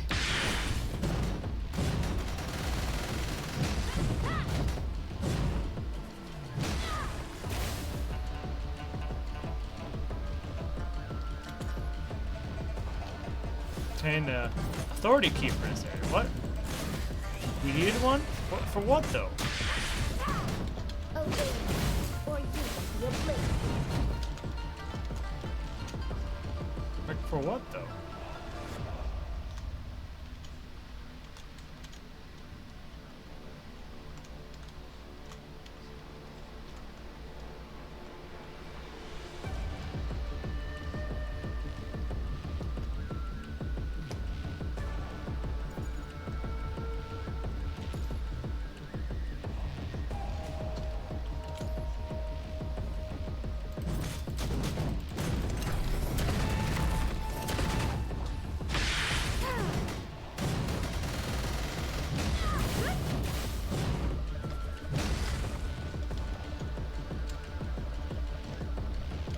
Wait, is it for... No, it can't be for this. And for what?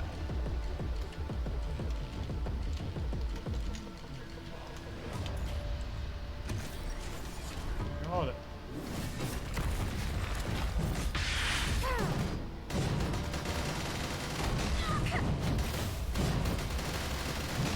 What are you looking at?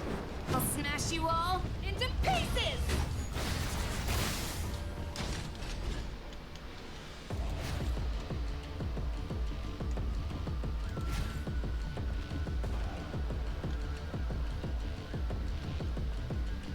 I'm so confused. What? What? You have an authority thing. What is it? What does it give us authority for?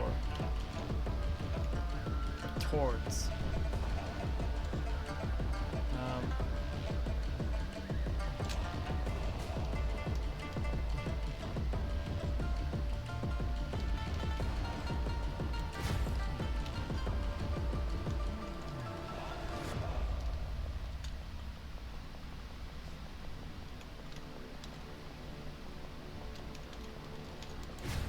So just keep going for now?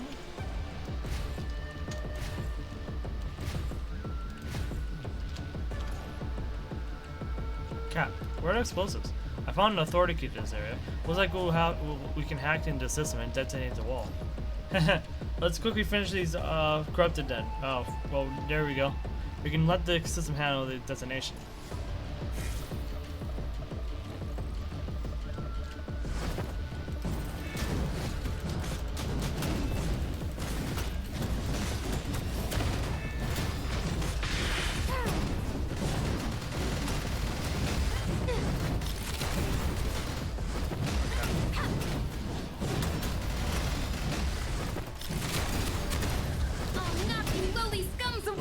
The explosion should have worked.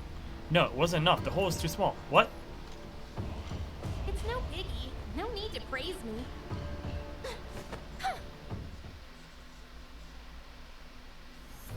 Come on, what on earth are you doing? I'm keeping the hole open. As expected, the explosives tear a crack in the light wall. Yet the explosives were only meant for combat, not wall breaching. The light wall takes minimal damage. The crack seals itself almost instantaneously. In a last-ditch effort, Kamui tosses his weapon aside and dives in, forcefully keeping the aperture open with his back against one side. You idiot! Despite saying so, Chrome is already in action. He leaps across the idiotic Kamui, and together they hold the small crack open. The two close their eyes and grit their teeth out of the unendurable pain. Still too small. Only a kid could fit through. Keep pushing, Kamui. I know. The light wall behind them cuts open their clothes and grazes their skin. Their thin skin vaporizes almost instantly, revealing bare mechanical parts.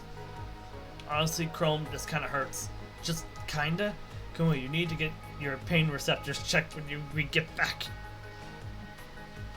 Bleg, I hate getting body checks though. Keep pushing it. Maybe I'll consider letting you skip one. Joined like a sword in a bucket, the two enlarge the crack to the size of a hatch door. The parts of their bodies in contact with the light wall, however, sinks deeper and deeper, letting out geysers of sparks. You guys done yet? Lucia's almost here. All set. Let her dive through.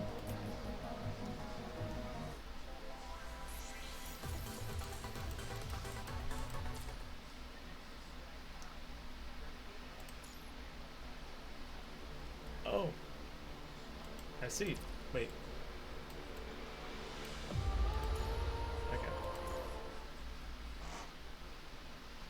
Mr. Watanabe, the number of corrupted coming from the outer rim are decreasing, but they're now pouring out of the city instead. Eh? After the Forsaken got off the vehicle, they made a temporary encampment on a nearby route to intercept the enemy. Though they are only 40 or so in numbers, to these veterans it is more than enough. Corrupted remains are scattered all over the ground. Watanabe tells his men to salvage their still usable supplies, and he peers at Kowloong Corp in the distance. What made Kowloong build such a metropolis? The site is grandiose and consuming, but to Watanabe it borders on a sickly obsession. Home is comfort, but shelter too deep, and it becomes a prison. Watanabe knows that this imposing city will not have many places to house people. Even the shops are likely not in use. The stately streets are fossils, left only to remind themselves of a lost golden age. Mr. Watanabe, I wonder when we'll get to settle down. A comrade close by asks the question, and Watanabe glances over. Settling down in the current world is but an extravagant hope. Normally, people know not to dream about it. Delusions dull your blades.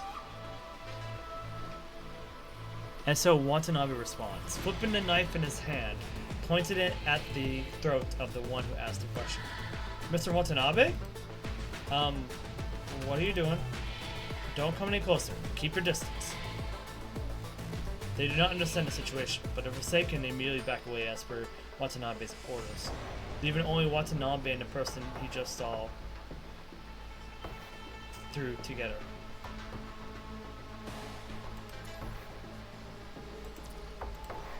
Oh yeah, there was some kind of weird effect I saw a second ago, right?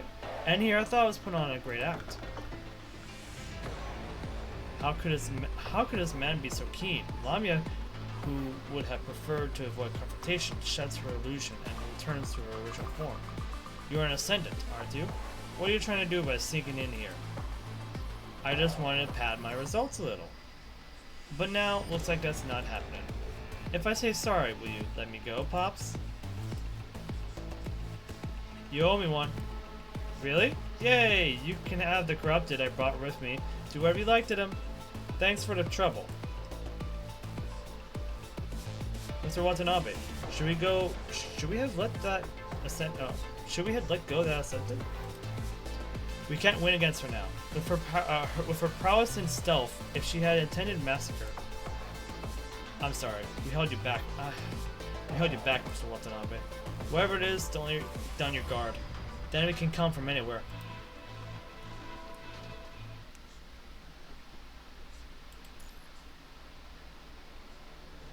Oh.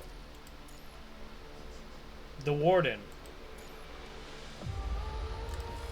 Well, there she is. Just a few floors away from reaching the top. Gotta say, the inside of this tower looks just like that of the Niter. You got it backwards, Babylonian.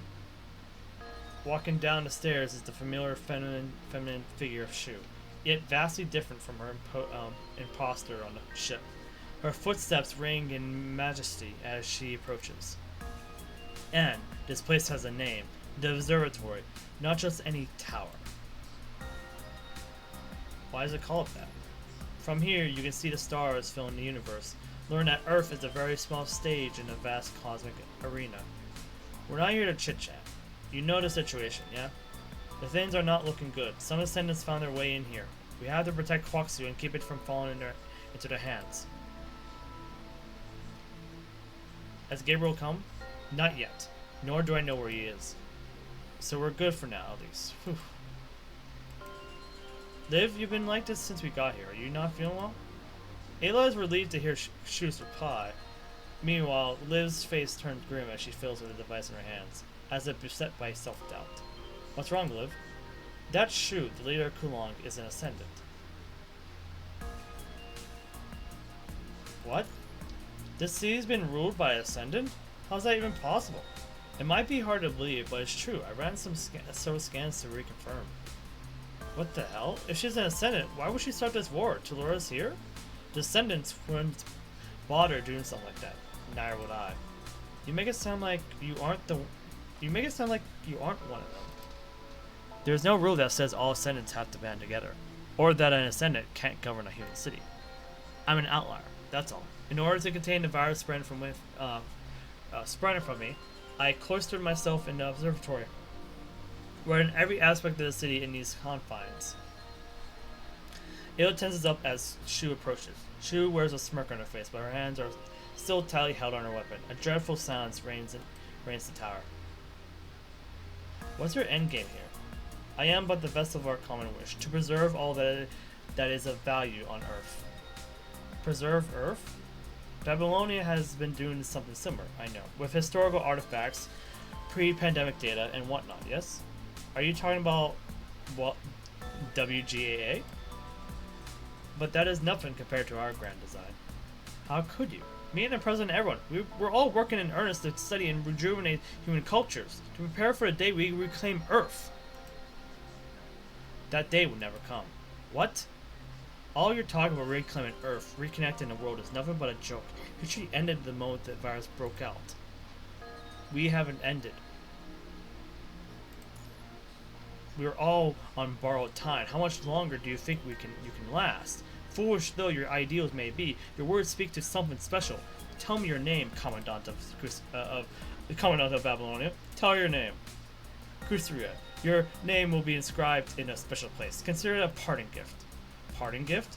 Life will fade, machines will break down, the world will perish. This is why things have value, must be preserved. Kowloong will be the final epithet of Earth.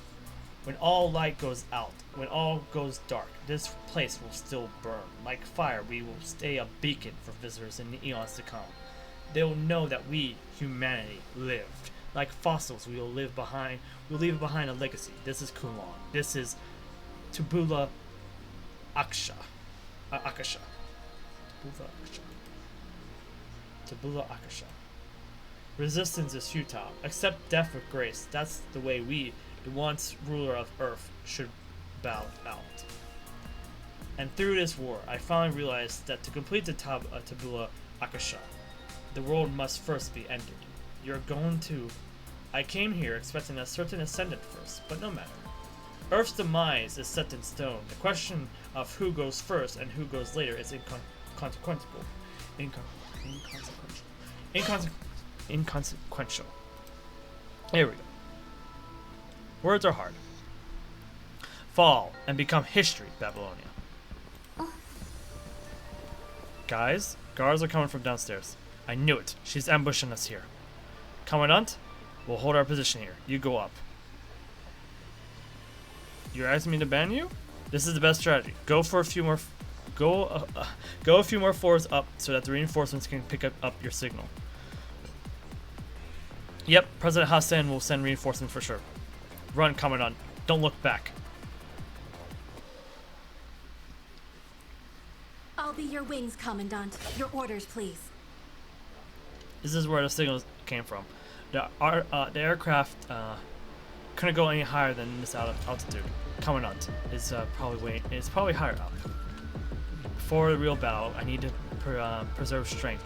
I must pass through this place quickly and stealthily. Just a little bit longer, Commandant.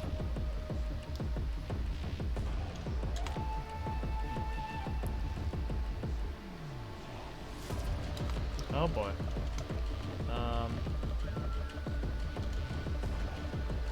Kind of interested in the sword. Wow, that's quite the sword.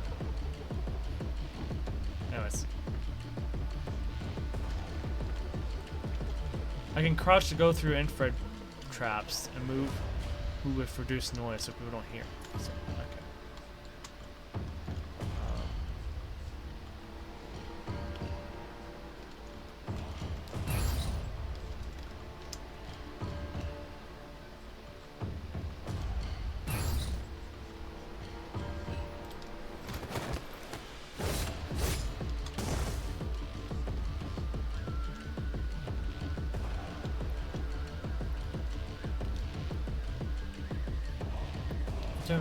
There's two enemies ahead. I should probably use the disable them. Or Or no, to distract them.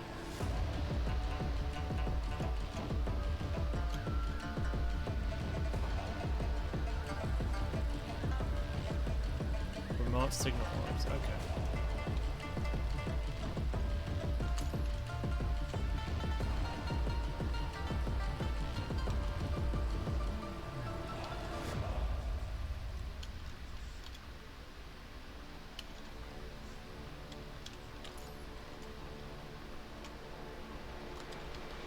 Question is, which way would it come? They're coming from multiple directions, so no.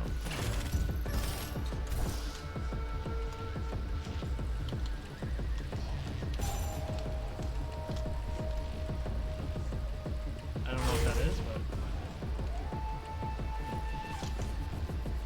good trick. That's how it looks fully resonated. Oh, really? Wait. The 6-star weapons have a different form to them? Huh? And fully resonated? Oh wait, maybe they wait, is that the same thing? Is that the same case for the 5-star weapons too?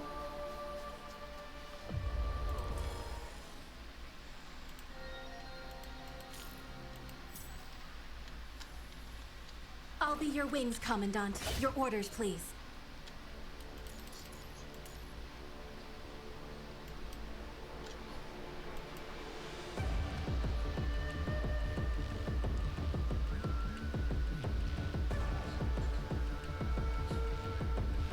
Oh, okay, so this is for like making that noise to get an enemy away from me.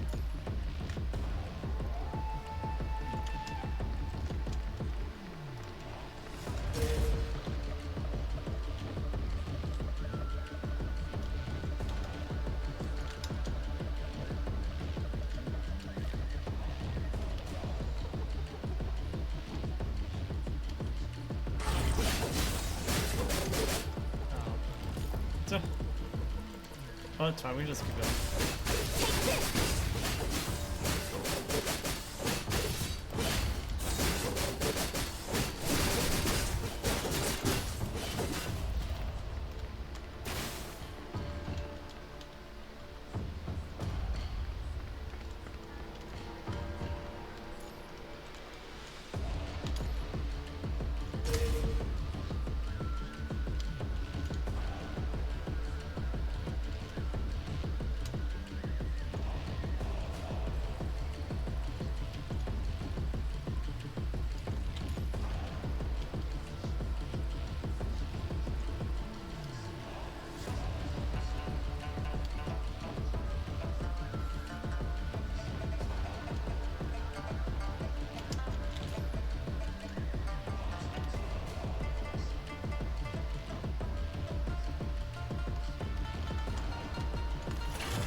He's very distracted right now.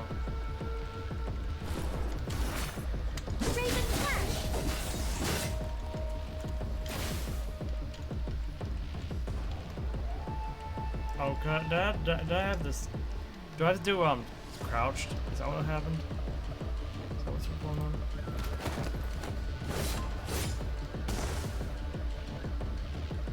Oh, just 6 stars? Okay. That's something cool for the future.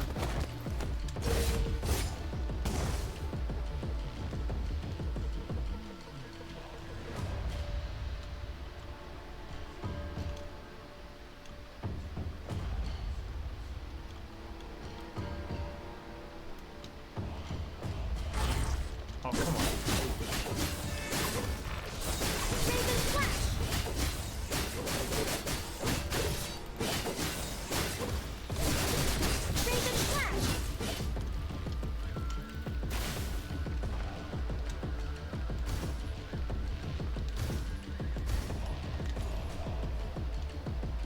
Car's ID. Oh god.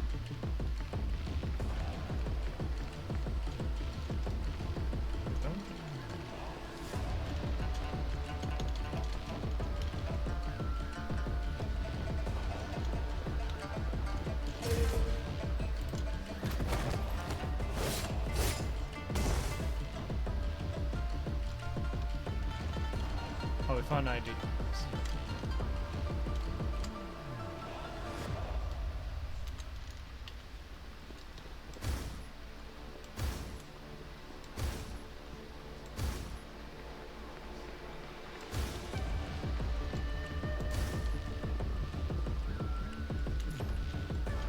Yeah, thank you, Nico. That was a bit late, but we got it. No enemies after me now. This is it. The top level. Coming on is right there. If only this were the last, Commandant.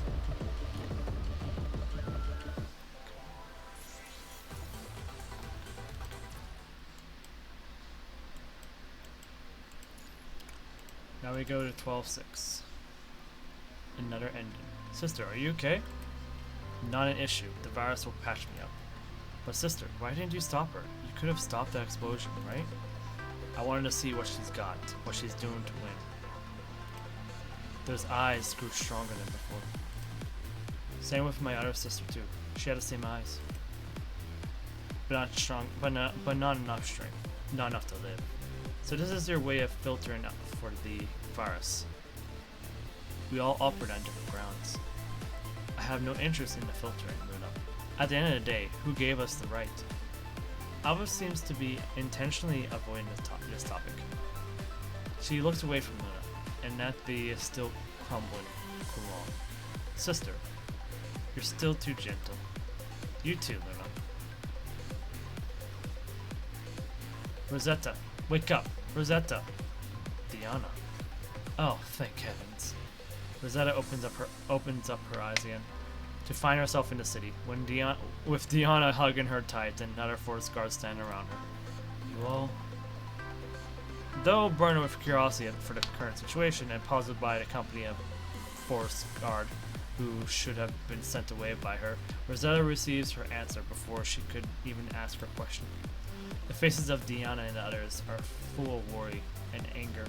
Seeing this, Rosetta realizes what happened and cannot help but let out a minimal chuckle. How has everyone been? Same as before. We all grew a lot. Everything is getting better, Rosetta. We no longer live in hatred. I wonder though, how will this battle end? The people in the city, like Rosetta, are all waiting for the outcome of the battle. Their expressions shift and reflect off the wall of light. Oh, chat's a bit delayed. That's curious.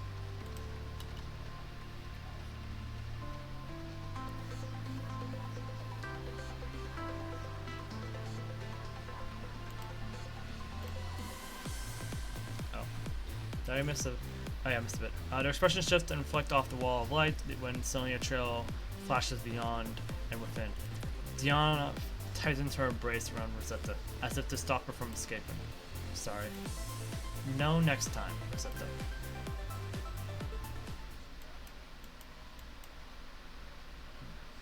Okay.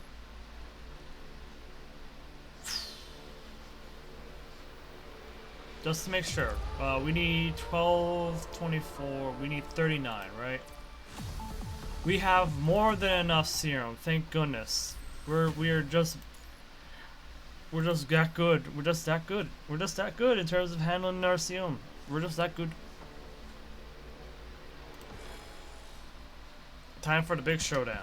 You run upstairs like Lee told you to, carrying the signal transmitter Ayla gave you. Finally, you reach the top of the observatory. What greets you is a heavenly dome dotted with stars. At your feet is a grass field, and around you is purplish red flowers. The current war seems to have left this place untouched. And then you find yourself flying, caught completely unaware. You are sent to crash into a railing. Do a safety roll. Ha! Your escape ends here, Commandant of Grey Ravens. You caught up? No, I didn't catch up. You finally arrived. This was your party. This will be your party gift.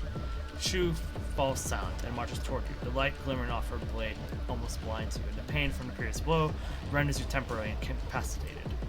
Shu lifts her blade. This is it. Become history, Commandant of Babylonia. No, you won't! Someone descends from the air and interrupts Shu. She drives Shu backward with one cut, followed by others, relentlessly. Each swing sends forth cold particles, coating the nearby plants with rime. How black, red, your rescuer is a most familiar, yet also a most strange figure. She perks up upon noticing your unease. Are you okay, Commandant? I'm fine. Nothing makes me happier here, Commandant. Can you stand, Commandant? I'm a bit tied up right now. Shu quickly regains her posture and goes on defense. Lucia too braces for it with her dual blades. Despite her apparent resemblance, Lucia's combat style makes it clear that this is a frame different from Lotus. Lucia punctures her attacks with airborne moves. Shu is overpowered until she finally manages to gain distance by pushing Lucia out of range with a sweep of her blade. Oh, I haven't introduced you to my new frame yet. I came up with a name for it on my way over. Plume. Do you like it? Lucia speaks about her new frame as she adjusts her posture. The introduction, however, is tinged with a strange hint of sadness on her face. She sheaths her iceborne blade behind, then draws her two-handed blade for an upward slash at Shu. Huxley, what on earth is this construct?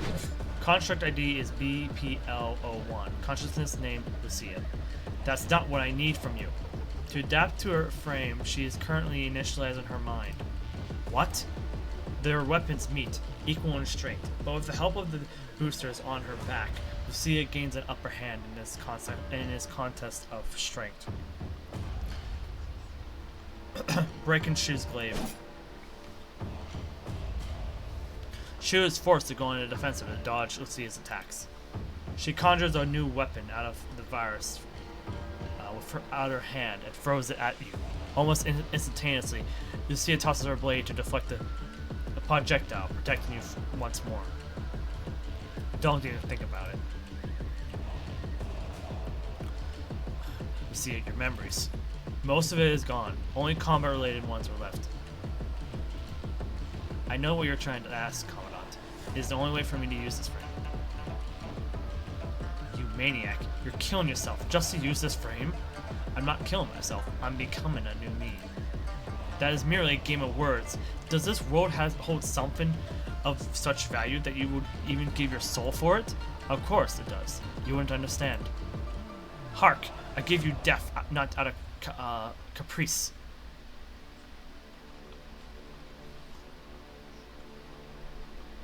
Ever since the daybreak, we, Kowloong, foresaw the fate of Earth. We told for Tabula Akasha, our only true purpose. If you have something you wish to protect, then you would know that beauty only lives in the past. You're just afraid of facing the future. The two resume fighting. Their blades clash, slide off, lacerate each other. No longer is there a need for dodging attacks, only receiving the opponent in full. Earth's fate is decided. I will destroy you both. I'll put history to rest. And how would you do that? Gestalt, the thing that spawned this era, has kept it alive and has kept it alive to this day. With an AI system of similar make, I could take over the entire Babylonia. And it shall fall. With the planetary mass of Babylonia, Earth will enter into an ice age when it plummets to the surface. Then no longer will there be a place for us in the entire universe. Waksu will destroy what is left of humanity. Kowloong will be all that is left. And Earth will become a tablet of all that was human. The Tabula Akasha. Gestalt is not a tool to destroy the world. The wielder makes the tool, not the tool. The wielder. Let's stop her together, Commandant. Lucia raised her blade. The motion reminds you of the first time you met her. Fearless, as always, yet now embellished with a hint of warmth. And yet...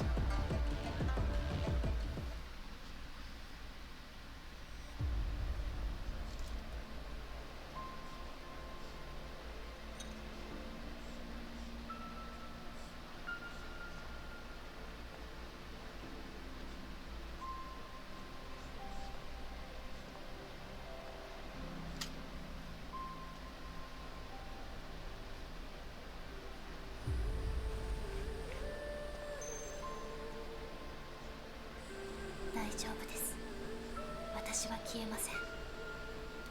みんなが覚えている。あなたも。 I forgot to drink water. Ha!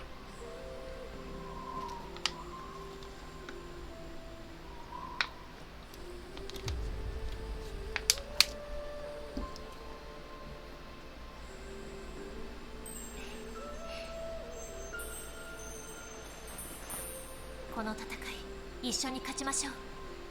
指揮官。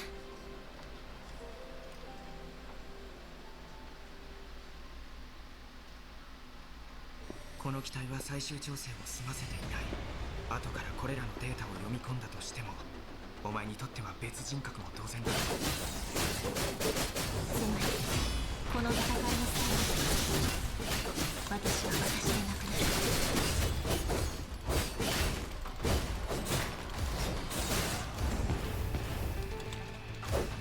Wait, what? The camera be broken. I can't see. What is this? Hello? Hello? Oh, is this camera fixed? Oh no.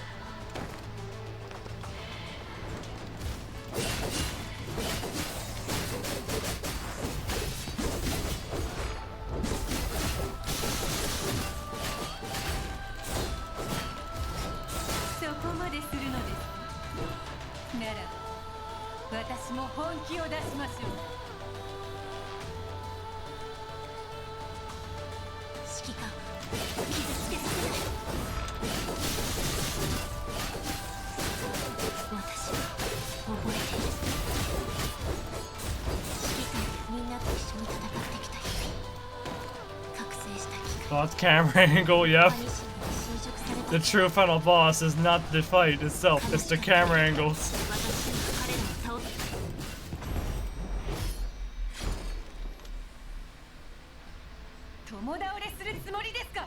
もしこれが私にできる唯一の方法であるならば Loss rate increasingly overloaded.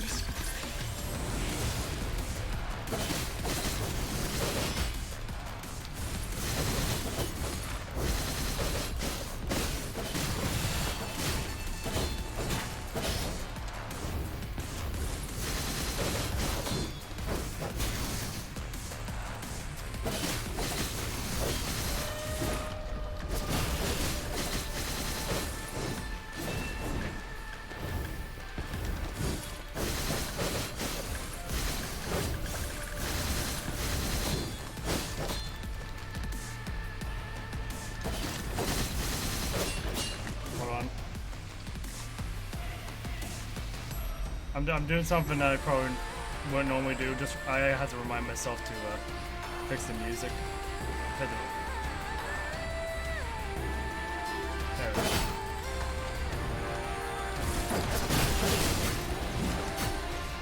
I literally cannot see her attacks.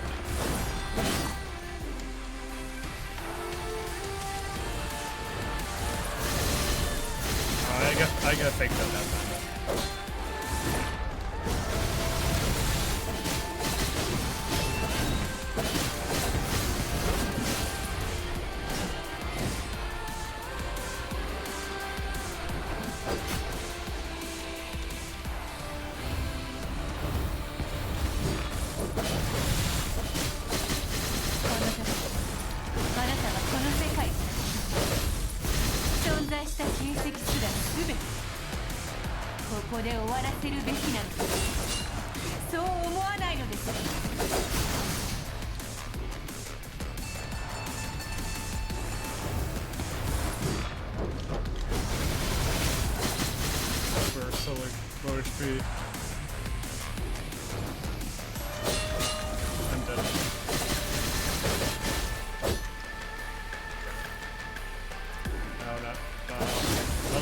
Oh, wait, we just regained health like that? Wait, what? We literally cannot die?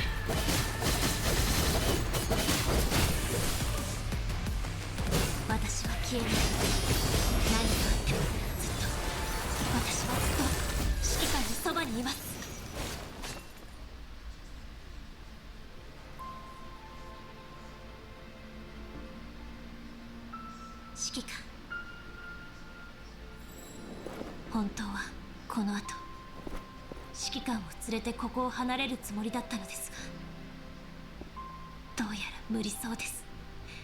私はもうそれからのことはあまり覚えていません。たくさんの複雑な感情を感じただけです。正直に言うと、私は初めてほっとしたんです。私が欲しかったものが全てがここにあるから。私のこの両手は私自身もしっかり握れています。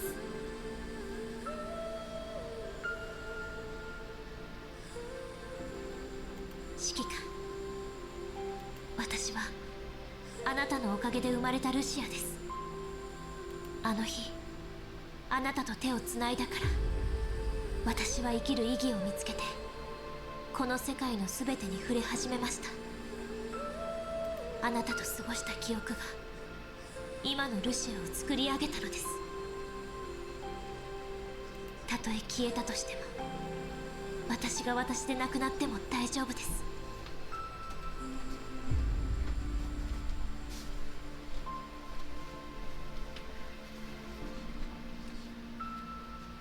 あなたに触れた瞬間、私は生き返りますから。だから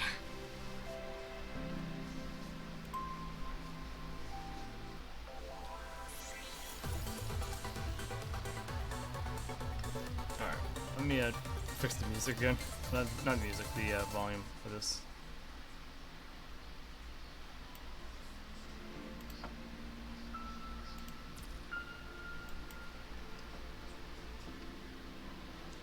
Oh, the menu screen of this is now different now.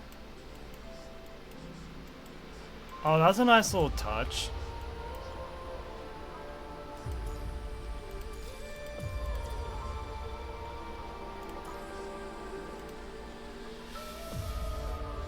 But it's not the last confrontation. It's not the final battle.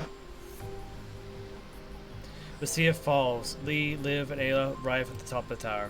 You've lost, Babylonia. Hawks! Ugh! How? When did... How unexpected.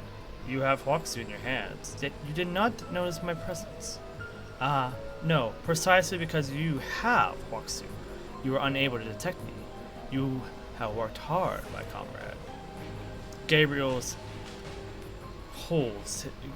pulls his monstrous hand out of Shu's body.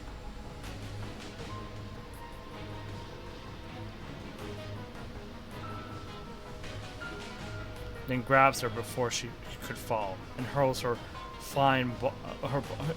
body flying before you and others can even react. Shu lands out of reach. So is Hikari still playing in the background while we're listening to the other track?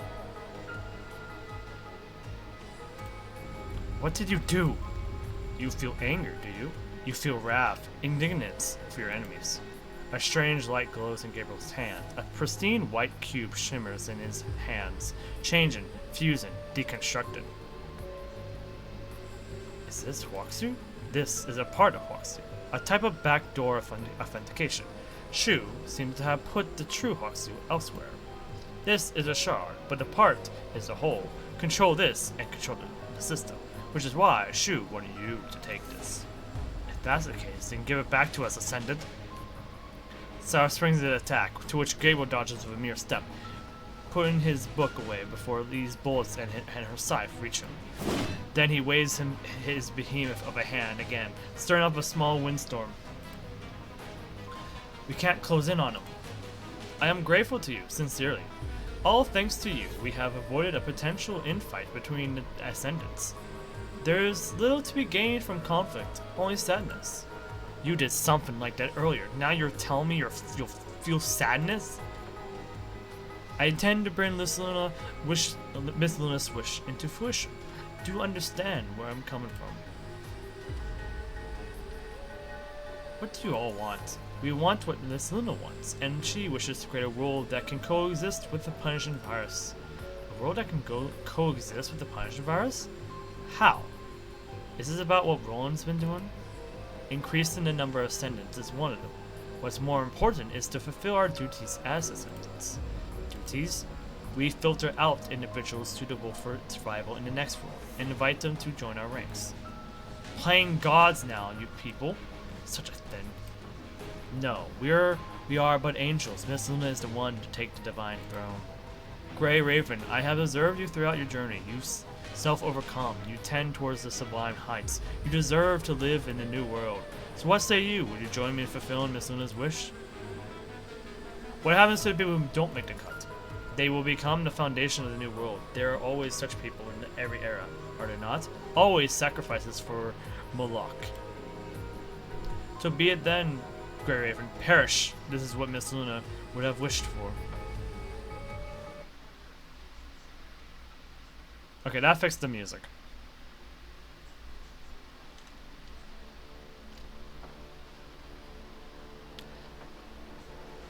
We have to find an ascendant. We'll see it falling right behind us. Commandant, I have a plan, but I'll need some time. Then we'll hold off Gabriel for a while. Commandant, we'll count on you.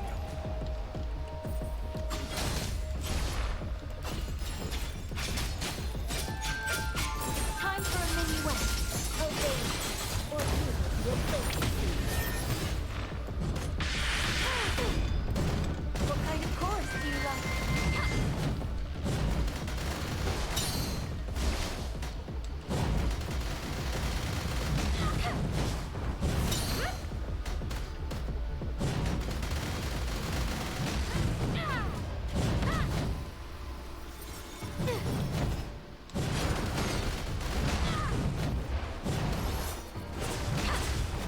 What are you looking at?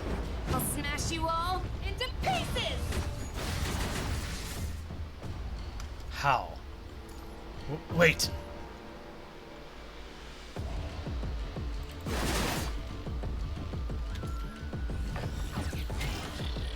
Naive. It's impossible.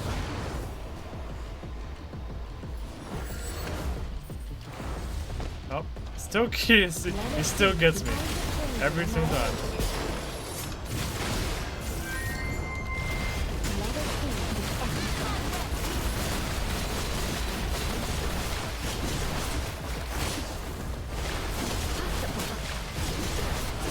You see, Fair, that one thing in the Eden Festival was never really a spoiler, because that's exactly what we're doing. We're killing him with Luna. It was just, it was predestined, because that's what we were doing. We're using Luna. It wasn't really a spoiler, it was just something that was going to happen. Regardless of what he was going to do. That's all we can do. Pathetic, as I thought. The key lies in the other sister. This is the power of Ascension Network. Understood. This is the end, Grey Raven. On units, brace for what's to come.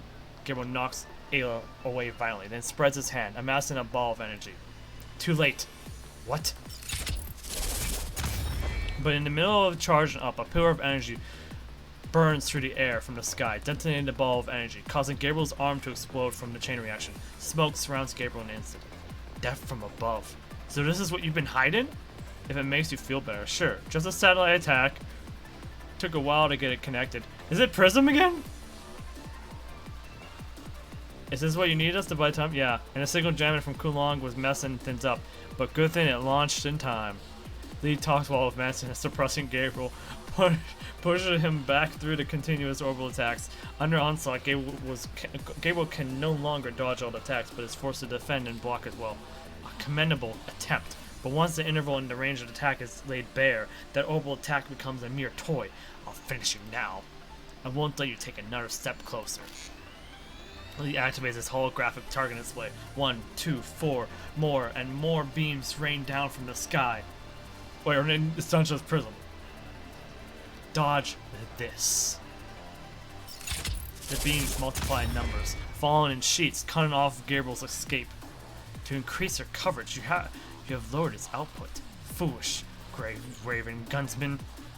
wasn't targeting you in the first place, Gabriel. You. Scattered beams like drizzle like rain in the chamber. The flower petals around become torn and soar from the impacted energy. Dust clouds billow, obscuring everyone's vision. I had thought Roland's pride led to his downfall, but it appears I was gravely mistaken. Grey Raven, this key must be given to Miss Luna intact. A battle to the death will have to wait for another day. Amidst the light, Gabriel bids his farewell.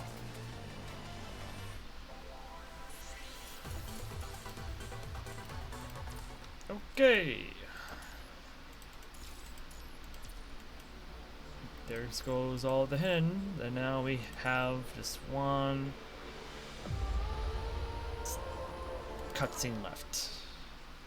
Hope. It's over. You don't know which one of you said that first, but it's over. The whole city lies in shambles, with buildings wrecked and roads clustered with debris. To make matters worse, the spread of this punishing virus has sealed off even more of Kowloong. The descendants are gone. The rebuilt defense lines are keeping the corrupted at bay. Soon the city will return to peace, or at least that is what everyone believes. Relieved, some teams let themselves collapse to the ground, enjoying this moment of respite. The Kowloongers no longer bother with removing outsiders, nor do they give thanks. They merely give them courtesy glances before returning to their designated positions, unspoken words in their voice modulators. Some distance away, the reinforcing factions, who played key roles in turning the tide of this battle, are rested. Despite the victory, not a trace of joy decorates their faces. A liaison officer scurries over with a panic on his face. He seems to have something important to say. It's about Gestalt, right? Yes. That must be something very important. Waksu was taken by the Ascendants in the end. This is why they all have that grim look on their faces. What will happen to Babylonia? What will the Ascendants do with Waksu? These are the questions that all hang on everyone's mind. Commandant, perhaps we could have done it better, right? We all gave it our best. I guess that just wasn't enough, Commandant. When the team retreated here with Lucia, she regained some of her consciousness. Lee and Liv made her sit and lean on your back. Unable to move, she gazes ahead with wistful eyes. At least, I'm okay with the result. What more? The battle's over, and I get to lean on your back like this. But still, I'm afraid. I'm afraid I don't know how long it'll be before I'm myself again. Commandant, can I call you by your name? Sure. Kusuriya. Kusuriya, Kusuriya. Kusuriya. Lucia chants her name, toying with the pitch, the tone, the speed, as if finding a new piece of treasure. You must find this weird, but it's a spell that makes me not afraid. After that, Lucia leans closer, as if she's about to hand herself over to you. She pours her heart out. Commandant, what do you think the next Lucia is going to be like?